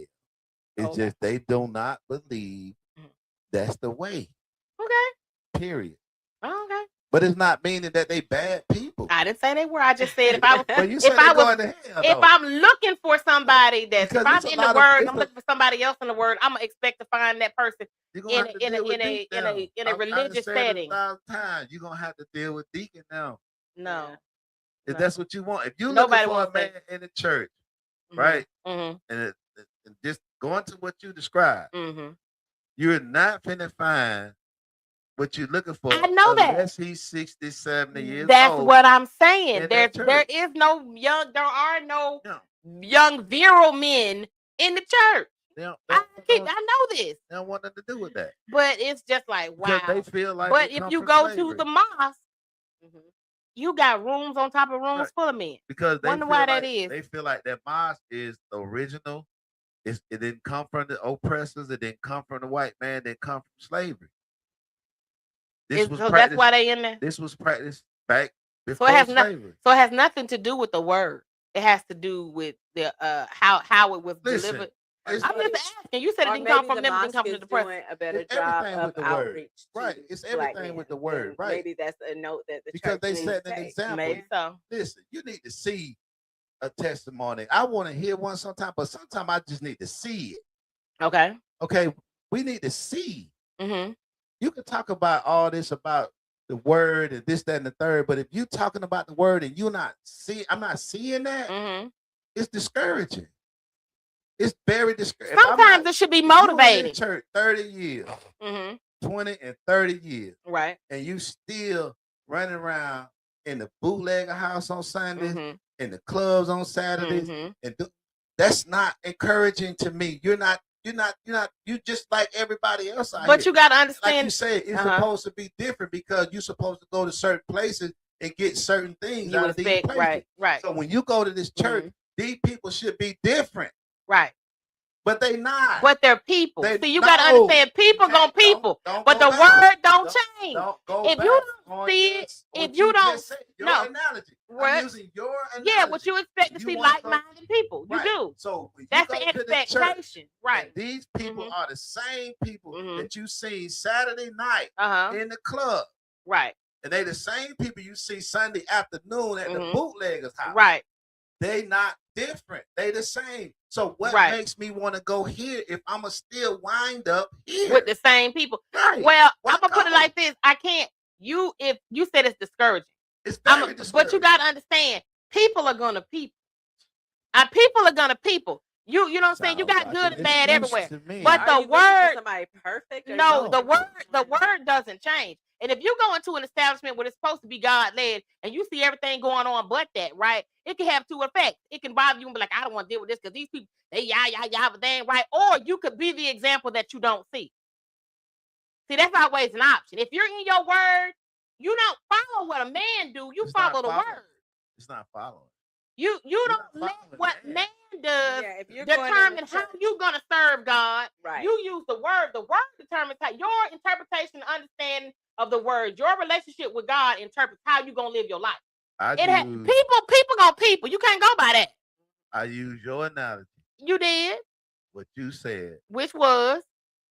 You can go here and find this. The key word to that is you would expect to go here and find like-minded people. My point exactly. But you can't. People gonna people. So the church get an excuse? No, there's no excuse. Okay, so you would expect to go to church and find people who live in like-minded. The word of God. Right. They talking about that they looking for. That's you would expect that. Yes. But when you don't expect, when you don't get it, right, then what is that? Disappointment. Okay. Same thing I'm saying. But understand, it's the people, it's not the word.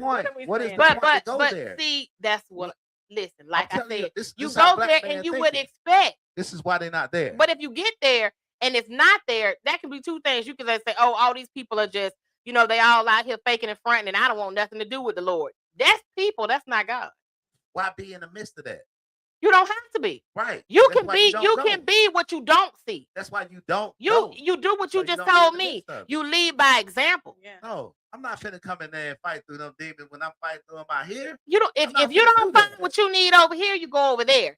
And whatever the case is, but it's really, but it's about when it comes to that part of it. It's about the word. The word don't change. People gonna people. I keep loving my wife as you should. Giving people grace. Yes, you should. And mercy. Being the best man that I could be. Right. Every day.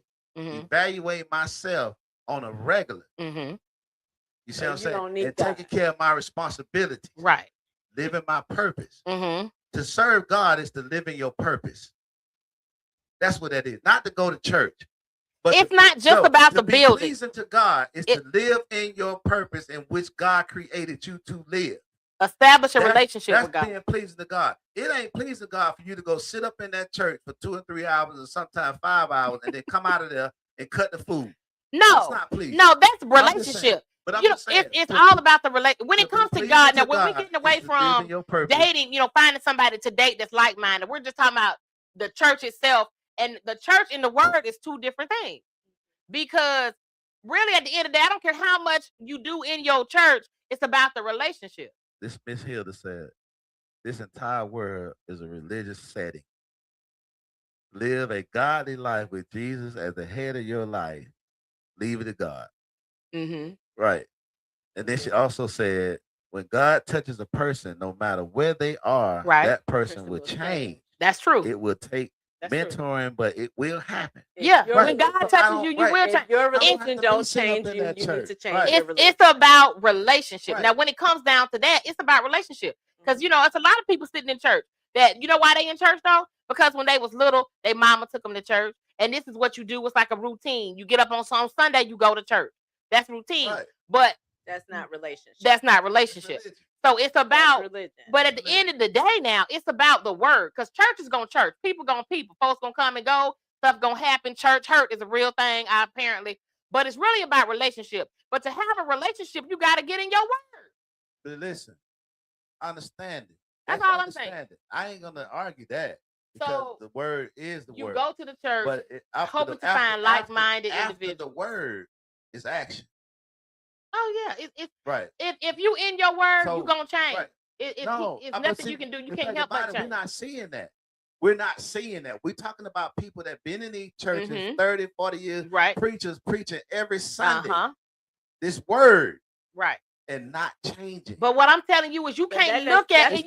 That's the problem with the person. That's not a problem with the word of God. Okay, would you come to my house if I tell you got to bring your gun? What we doing? Bring your gun. Where are you going with this? I don't. Would you come to my house? If I might, depending on. Oh. If you had to arm yourself to come to my house, would you come? Probably not. No, you won't. So if I got to arm myself with all this mischief in this building with these people, why go? Because you don't have to do that. That we have to go out in the church. But God says that's how you armor yourself is through His word. Like you armor yourself with the word of God. No, what I'm saying, you don't have to go to church. To forsake the gathering. You don't have to be in the Don't forsake the assembly. Don't forsake the assembly. I got a word from God in the project. Jehovah Witness people, they saved my life. And one for this couple, y'all wouldn't even know me. Okay. I wasn't in the church. A lot of people not in the church. She reached me in the trap. Yeah, they're not in the church. You can have relationships without being in the church. Right. Exactly. That's all I'm saying. But this, all I'm saying. Initially, it was how do like-minded people find one another if half of them are in the church and the other half is not? It ain't gonna be at the church. It don't have to be at the church. You know, but it still don't have to be at the church. It's impossible because they're not at church. It's not impossible. It's really impossible. Not. You're not going to meet them in church because they're not in church. You're not going to meet them at church. But the truth of the matter is, many of us are not there on a regular basis. Yeah. We're moving around to going to church this Sunday. Yeah, because you don't have a church home, right? Because you don't have, or you're watching online again. Yeah. So I think that's just the reality of church in this day and age. But you know, that just goes to me. That just shows to me. It definitely divides us. That it does. That you know the enemy is busy. You know that the enemy is busy because you can go anywhere else to find everything else you want. You know what I'm saying? If I want to get drunk, I can go liquor store. Right. You know what I'm saying? There's a place to go get everything that you're looking for. But for some reason, if you're looking for a like-minded person in the Lord, you can't find them in the church. That is quite disturbing. And every church isn't the same. Every church I have attended has a low to no male, single male attendant. But I find it disturbing. Like you say, you can go where you want to get drunk. You go where you want anyway, anything else you want. You sick, you go to doctor. Yeah, there's a place to go for everything. But I find it disturbing that you can't go to the church and change. Who said you can't go to the church and change? They're not. It's the individual choice. That's my argument. But you can't say that because that's an individual comment from Wilda. Wilda said the church is a hospital with sick people trying to be healed through salvation. Right. I like it. So I agree with that. Yeah, me too. So you can't. So that means that you don't go in the hospital judging the people in the hospital. No, you going, but you ain't going there with the doctor. Look at them, they sick. But that's how we go into church. You ain't going there with the doctor fucked up neither. But you know what? Every doctor loses a patient. Yeah, doesn't mean he's not a good doctor. No. Every doctor loses a patient. Every hospital loses patient. Every hospital loses patient. Doesn't mean it's not a good hospital. But when it comes to relationship, you know, when relationship, it's about relationship. You know what I'm saying? It's about relationship. It all comes down to relationship. You can't, you know, you're gonna see people everywhere. There's people on the job stealing from the job. doesn't mean it's a bad company. Right. People they got this. It's an individual thing. I get you. Your relationship is an individual thing. You. And I don't knock no one that go to church and do what they do. Kudos to you. Right. But at the same time, don't knock me for not going. Well, yeah. And don't say that I'm going to hell because I don't go and I don't have a relationship with God. I'm just being messy when I say that. Yeah. We just want to clear that up. Oh yeah, no, I'm not really saying all single people going to hell. No, all right, because I'm not gonna judge nobody for what they do and whatever you believe and make you a better person. I'm all for it, whether it's Christianity, Buddhism, Judaism, Hoodism, voodoo, whatever it is you do. If that makes you a better person, then that's on you. I don't have. But you don't have to run from the church because it's full of imperfect people. Because nobody knows what we don't know. We just believe what we believe, but we can't say we know for a sure. What we don't know. What we don't know. We don't know what religion. We don't know what religion that's the right one. So Christians can't say there's only one God. But Christians can't say Christianity is the only way. Right. If you're Muslims can't say the Muslim way is the only way. Buddhism can't say the Buddhism is the only way. Who gave you that authority to say that? I just feel like there's one God, if you are willing to say that there could be other ways, because believe it or not, they feel like that what they're doing, that is the only way. Now they may not say it to you as an outsider, but that is, because that is the epitome of faith. I don't agree with them if they say that. I don't agree with nobody that said this is the way and the only way. Who gave you that authority? Yeah, but do you have faith? Because if anybody could do it, then what is it that you're doing? I could go and start worshiping alcohol. I could be worshiping women. No, that's idolatry. That's That's idolatry. Listen, we don't want to do that. But if I feel like that's the way for me to be happy, and that means I'm living in my purpose because that's what I want to do. And if you feel like that, who am I to tell you you're wrong? So you wouldn't tell somebody they were wrong if they were saying, "Oh, my God is alcohol, and all I got to do is keep drinking. I'm gonna make my way to God that way." Okay, who am I to tell them? Hey, man. You should be a disciple. Be able to say you're a disciple. You should be able to say, "No, that's not the way, man." That's the way you believe. I can't say that. Discipleship. I'm not gonna say that. If that's the case, then what do you make of God telling us to evangelize other people? Right. How can you evangelize to other people if your belief is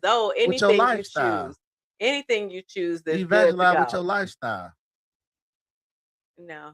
Yeah. Everybody's not watching your life though. Right. Your lifestyle. Everybody, so you just waiting for somebody to say, "Look, he's such a good guy. Let me just do what he's doing."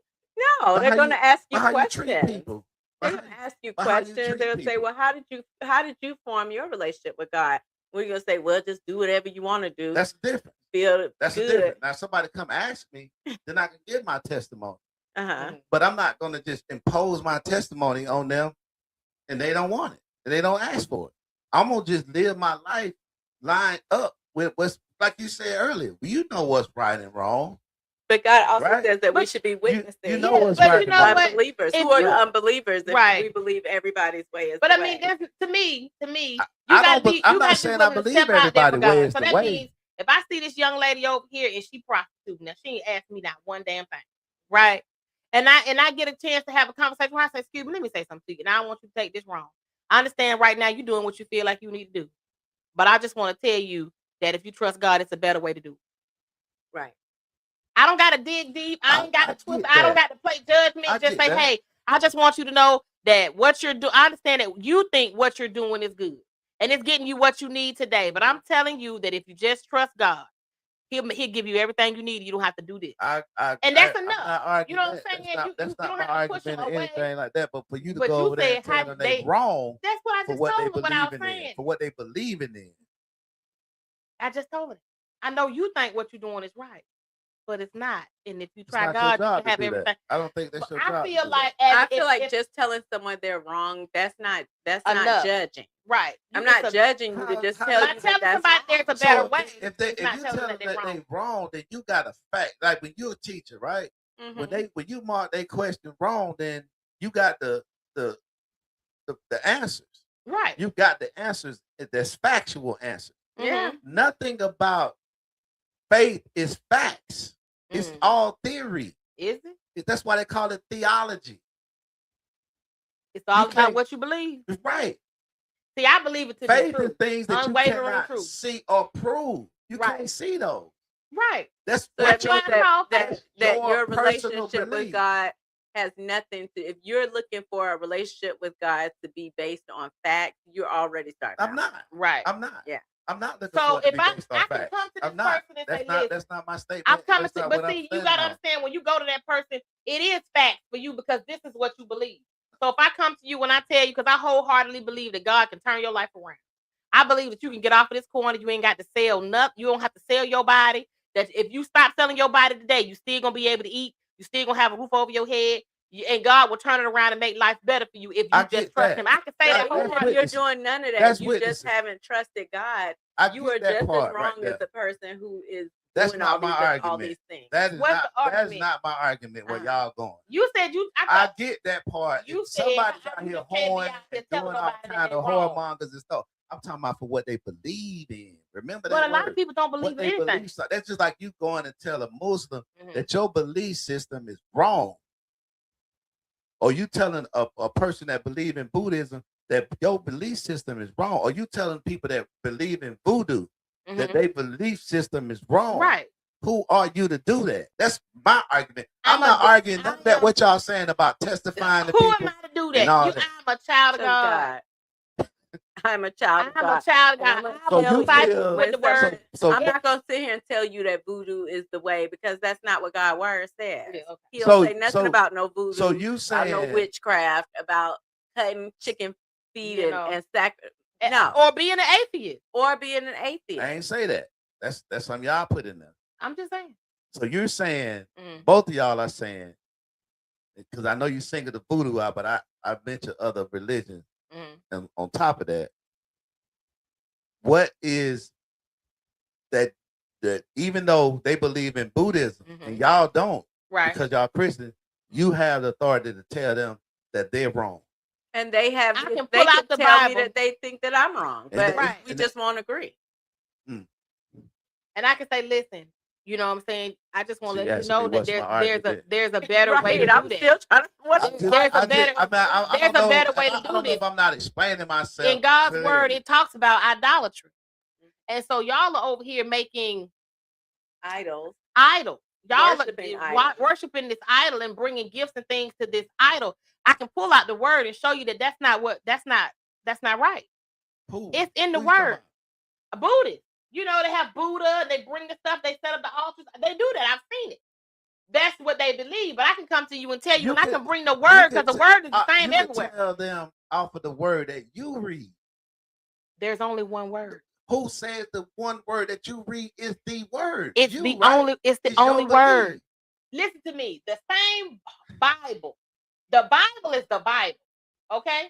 Now, if you go to the mosque or to a Muslim setting, they have the Holy Bible, but they also have the Quran. They have both of them. Did you know that? Yeah. Okay. It's a reason for that. They have both of them, but the word is the word. The same Bible at the Christian church is the same Bible at the Muslim church. I mean, at the mosque. It's the same Bible at the Methodist church. It's the same Bible at the what's the people that they love Mary? What I forget, the Catholic church. It's the Bible is the word. The word is the word. Don't change.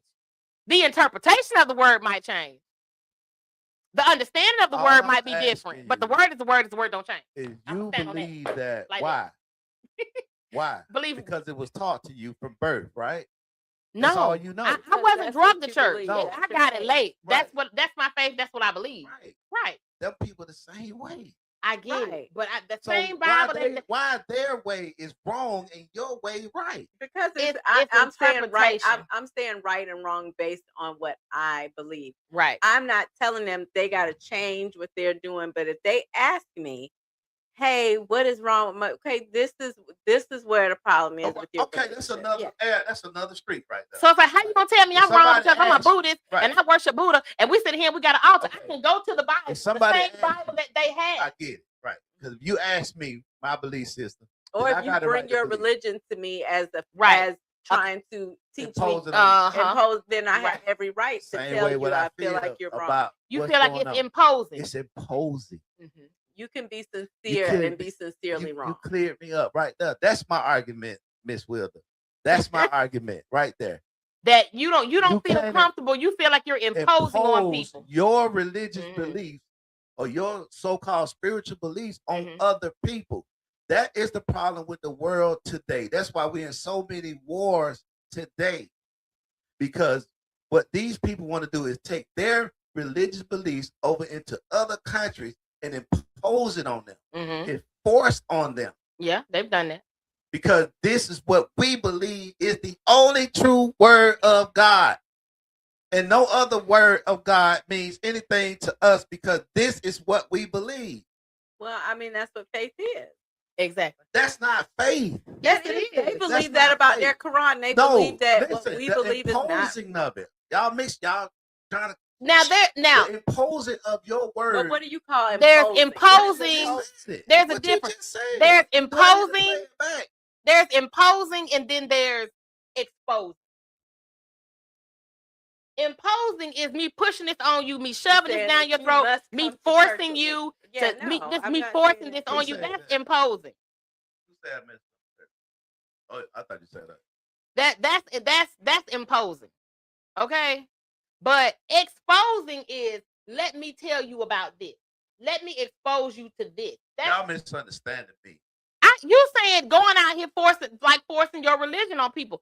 That there's imposing, which what you said, which is forcing something on somebody. And then there is exposing somebody to something and different. Also telling somebody. That's me going up to that Buddhist, inviting them to my church. I don't have to tell you what you're doing is wrong. I can invite you to my church. You gonna come or you're not gonna come. Also, you telling someone what they believe is wrong. Okay. That's imposing. No, it ain't. It is. No, it's not. They didn't ask you. You made that clarification. If I asked you, do you have a right to tell me what you believe and how you truly feel in what you believe? And if I ask you, do you think my faith is the right faith? You have a right then because I've opened that door. You see what I'm saying? But if I don't open that door and you telling me what you believe, that what I believe is wrong because it don't line up with what you believe, that's imposing. Let me go back. You said them people came. What, Jehovah's Witnesses? Who came to you? Jehovah's Witnesses. Okay, you weren't looking for them. No, I wasn't. But they came to you. Because they were doing what God they came to you to tell you. They came to you to bring you the word of God as they believed it. She did. She asked me. What did she say? She asked me. Can I share something with you? Because that's usually what they say. One question. What she asked? What do you know about God? Okay. That's what she asked me. And I told her nothing. Okay. And she went on to give you some information. She believes that God is. Do you mind if I come study with you? Exactly. Because she wanted to come and share with you what she believes. Right. What she believes. Did she do you feel imposed on? No, because she asked me. But that's what most people do. No, that's not what I'm saying. I understand that. Nobody just run up the phone going, y'all go to hell? Y'all got to say, y'all go to hell is wrong. Nobody does that, Jimmy. Just to argue, but I'm saying exactly we what arguing you're saying. To argue. I'm saying that. Well, I think we didn't beat this topic. I think if somebody asks you, that's a door open. But if I don't ask you and you tell me what I believe is wrong, the key word, if I don't ask you and you telling me what I'm believing is wrong, that's why I feel you're imposing on my beliefs. Well, but if they came to you, you didn't go out there and say, hey, let me ask you something. You got time to study with me and tell me about God because I don't know nothing about it. You didn't go asking for that. They came to you. But it's all about the delivery. And she asked me. It's still all about the delivery. But she still came to you with her belief. Right. And you agreed to listen. She didn't believe. She didn't come. She did not. I used to be a Jehovah's Witness. She came. Let me tell you, even if you didn't catch the tea. Okay. They go and they get a territory of streets. Yeah. And they go from house to. It wasn't by happenstance that she came to your house. It was divine. She was out.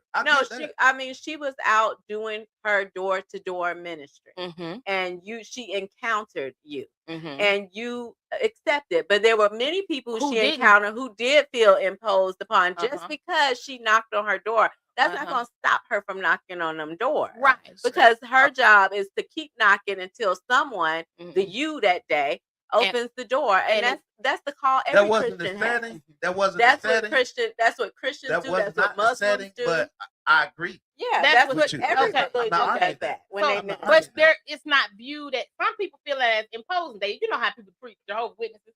They don't answer the door. Yeah. They answer the door, slam the door back. Same thing with Christians. Scream, get off my porch, and all of that. That wasn't my setting. But they're out there, discipleship. Right. It's discipleship. That was a divine. That was a divine moment for her to save my life. Okay, because that is your interpretation. Right, because I know where I was headed had I not been intervened by that lady that day. Right. Okay, I would not be. And you have the power to do that same thing in somebody else's life. Even though a Jehovah's Witness saved me, right? I'm not a Jehovah's Witness. You don't have to be. I'm not.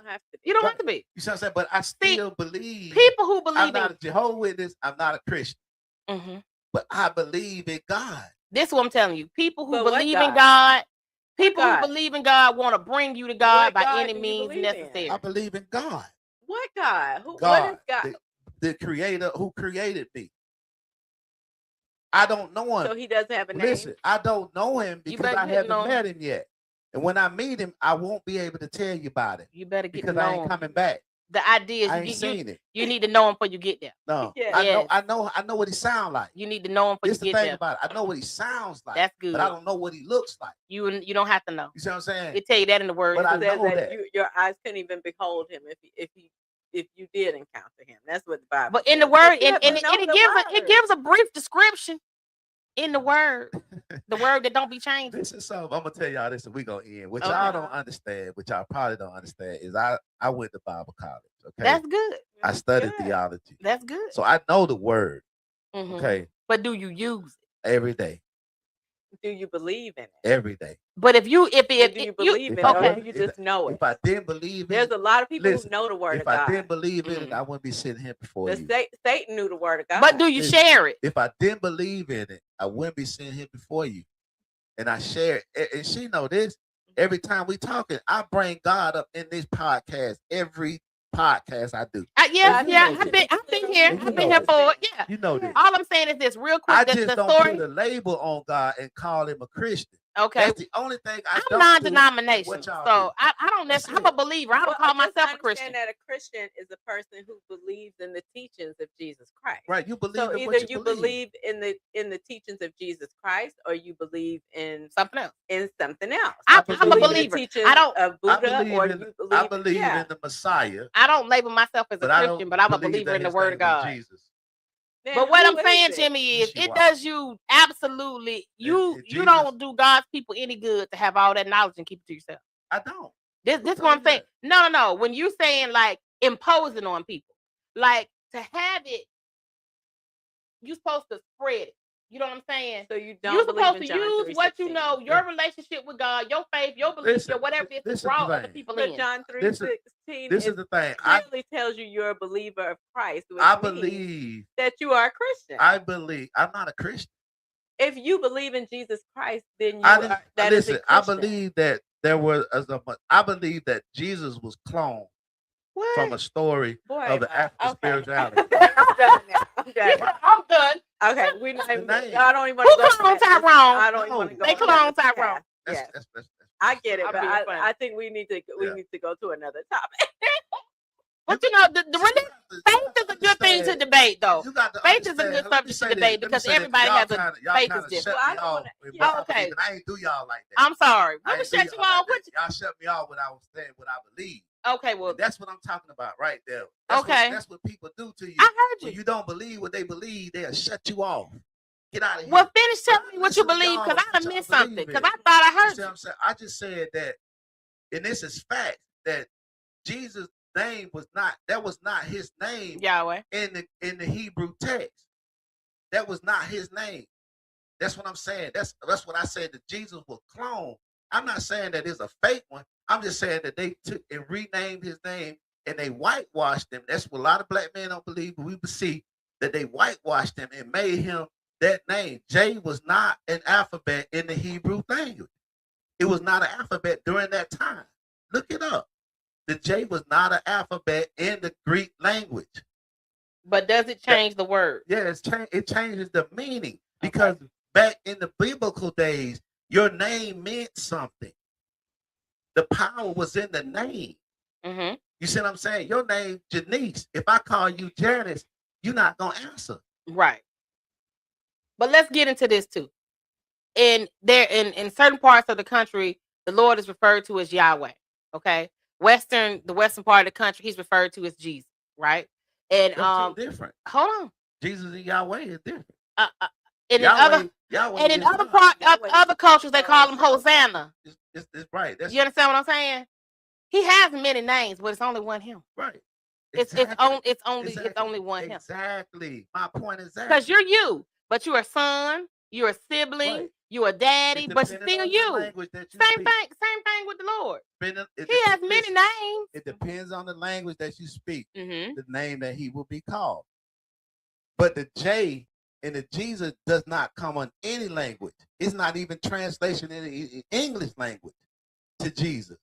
It's not even translated in that because the Messiah name in English translation would be Joshua. In English translation from Yeshua. That's the translation. Where did the word Jesus come from? The point that I'm making is that he is who he is. I say, but I believe in the same person.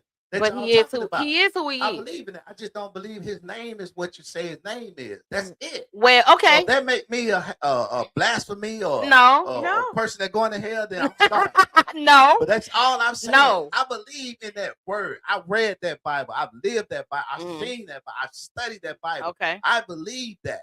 I understand that 100%. I just know the names and the people, the characters in it, names were changed to their names.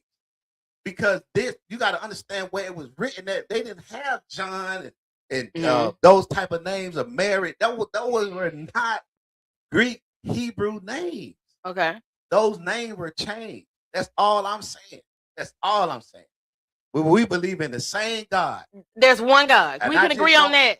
There's one God. Okay. Long as we agree on that. He got many names. He got many names.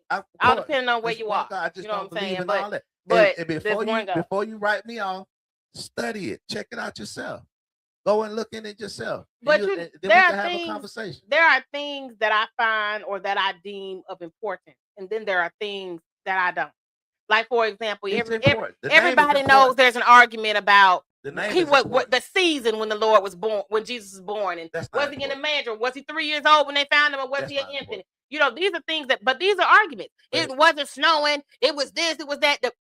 What's important to me that he came. Thank you. And he gave his life. Exactly. To me, that's the important part. Do you believe that's that? The important part. And if you believe that, then you are a Christian. I don't believe and if that. you don't believe that God, that you needed God, that you needed God for salvation, that you need God for salvation. No, he gave it. They took it. He gave it because he had every power to stop it. Just like the prophecy was fulfilled. They took it. But he allowed them to take it. It was the prophecy. That was his prophecy, though. But he allowed them to take it. But they took it, though. They took his life. Did he want to go? No, because there was time when he cried out to God. God, why have you forsaken me? Because he was in pain. He did not want to die. So he's still. That's the misconception of it, though. He did not come here to die. Yes, he did. Yes. Oh, he came here to fulfill a prophecy. And the prophecy was that he would die. But it wasn't the fact that he came to die, because if he came to die, he wouldn't have cried out to God.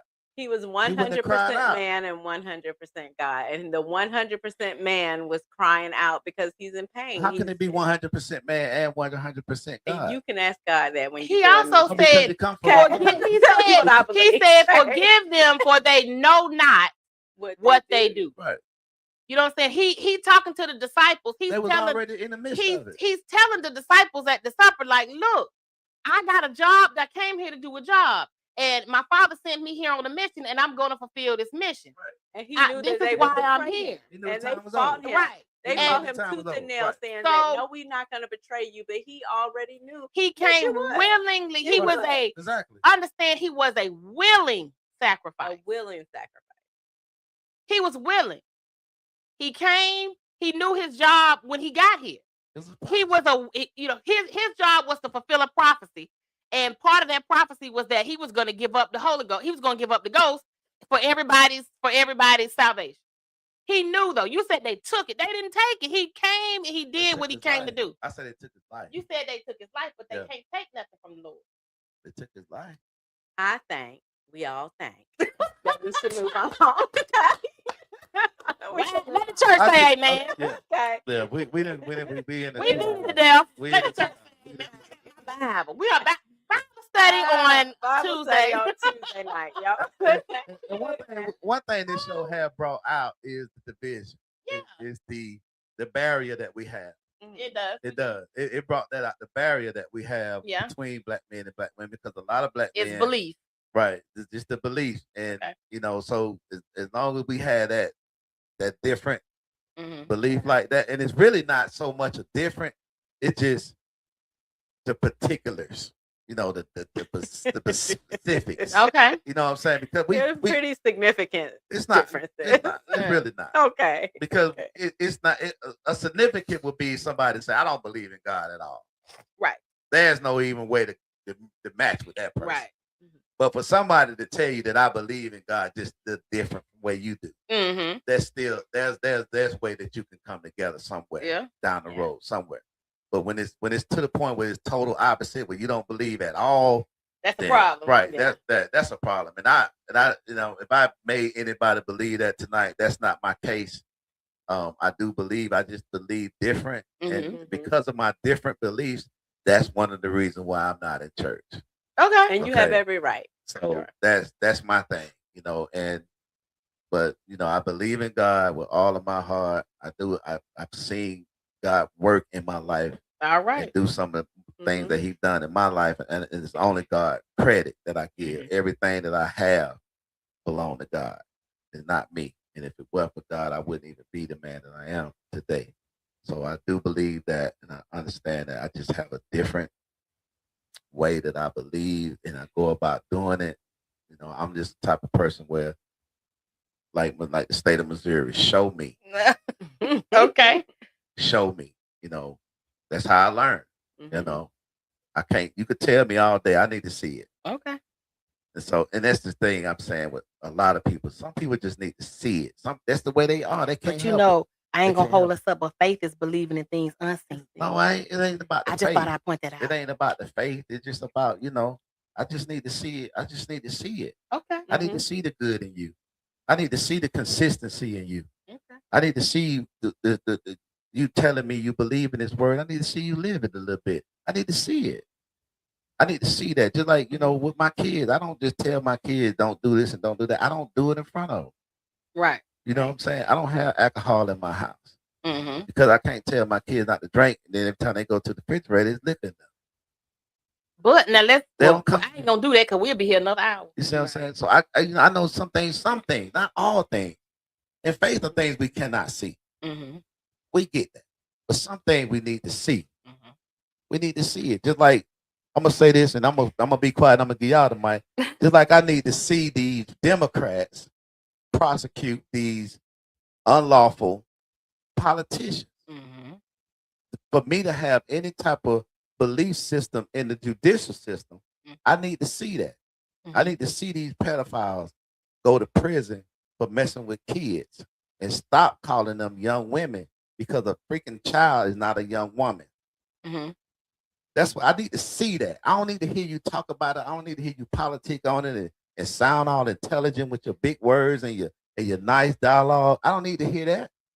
I need to see it.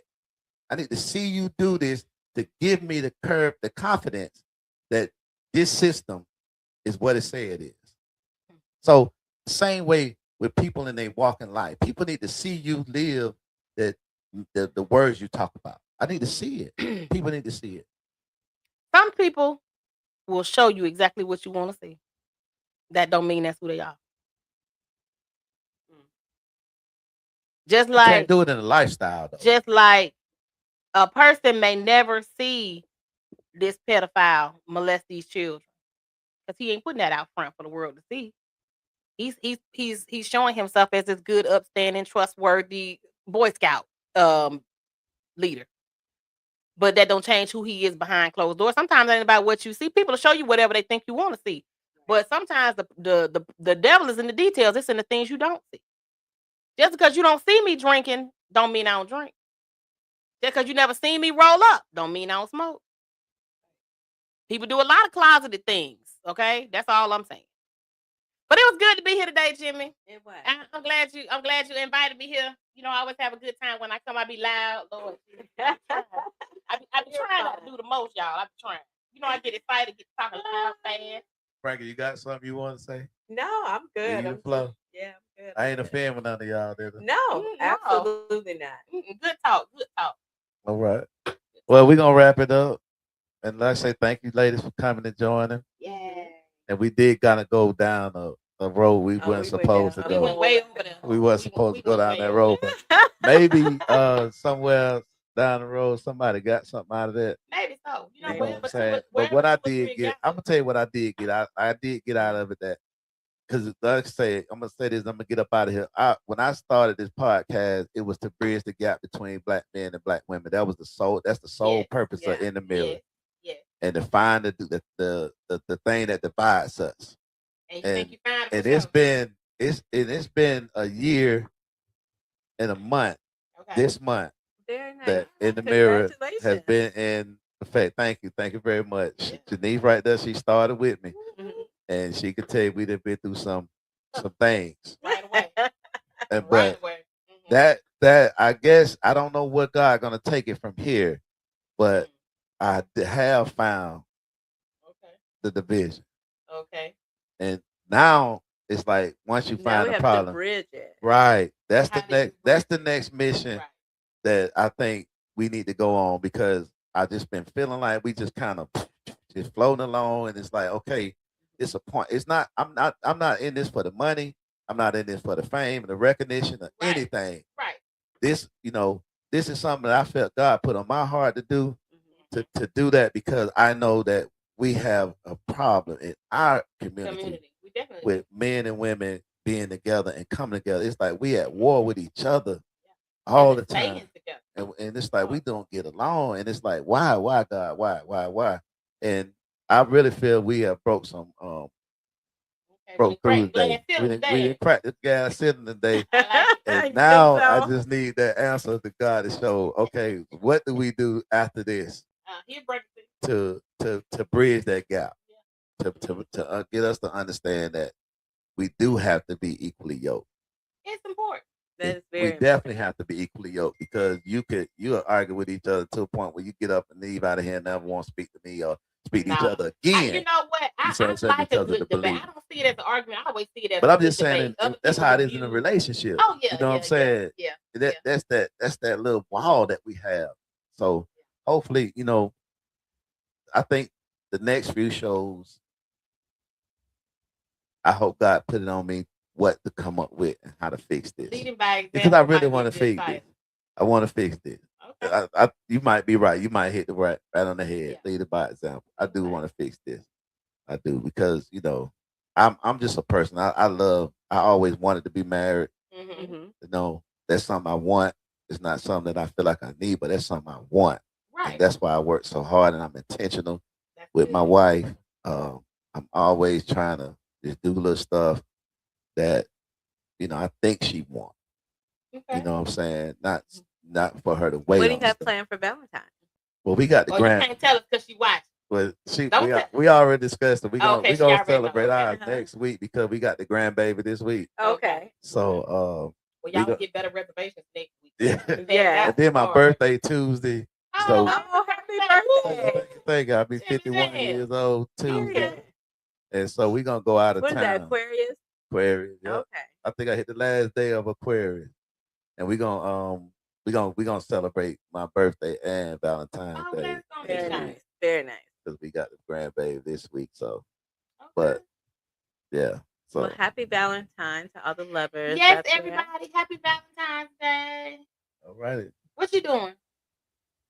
Who, me? Yeah, what you gonna do? Oh, I'm gonna be at home. Okay. Yeah, I'm chilling. Okay. All righty. That's nothing wrong with that. Chilling at home with my dog. Okay. What kind of dog you got? I have a Chihuahua, but no, actually, my friend is. We're gonna hang All right. Well, that's it. out. This one of the longest shows we just did. I don't know how productive it's been.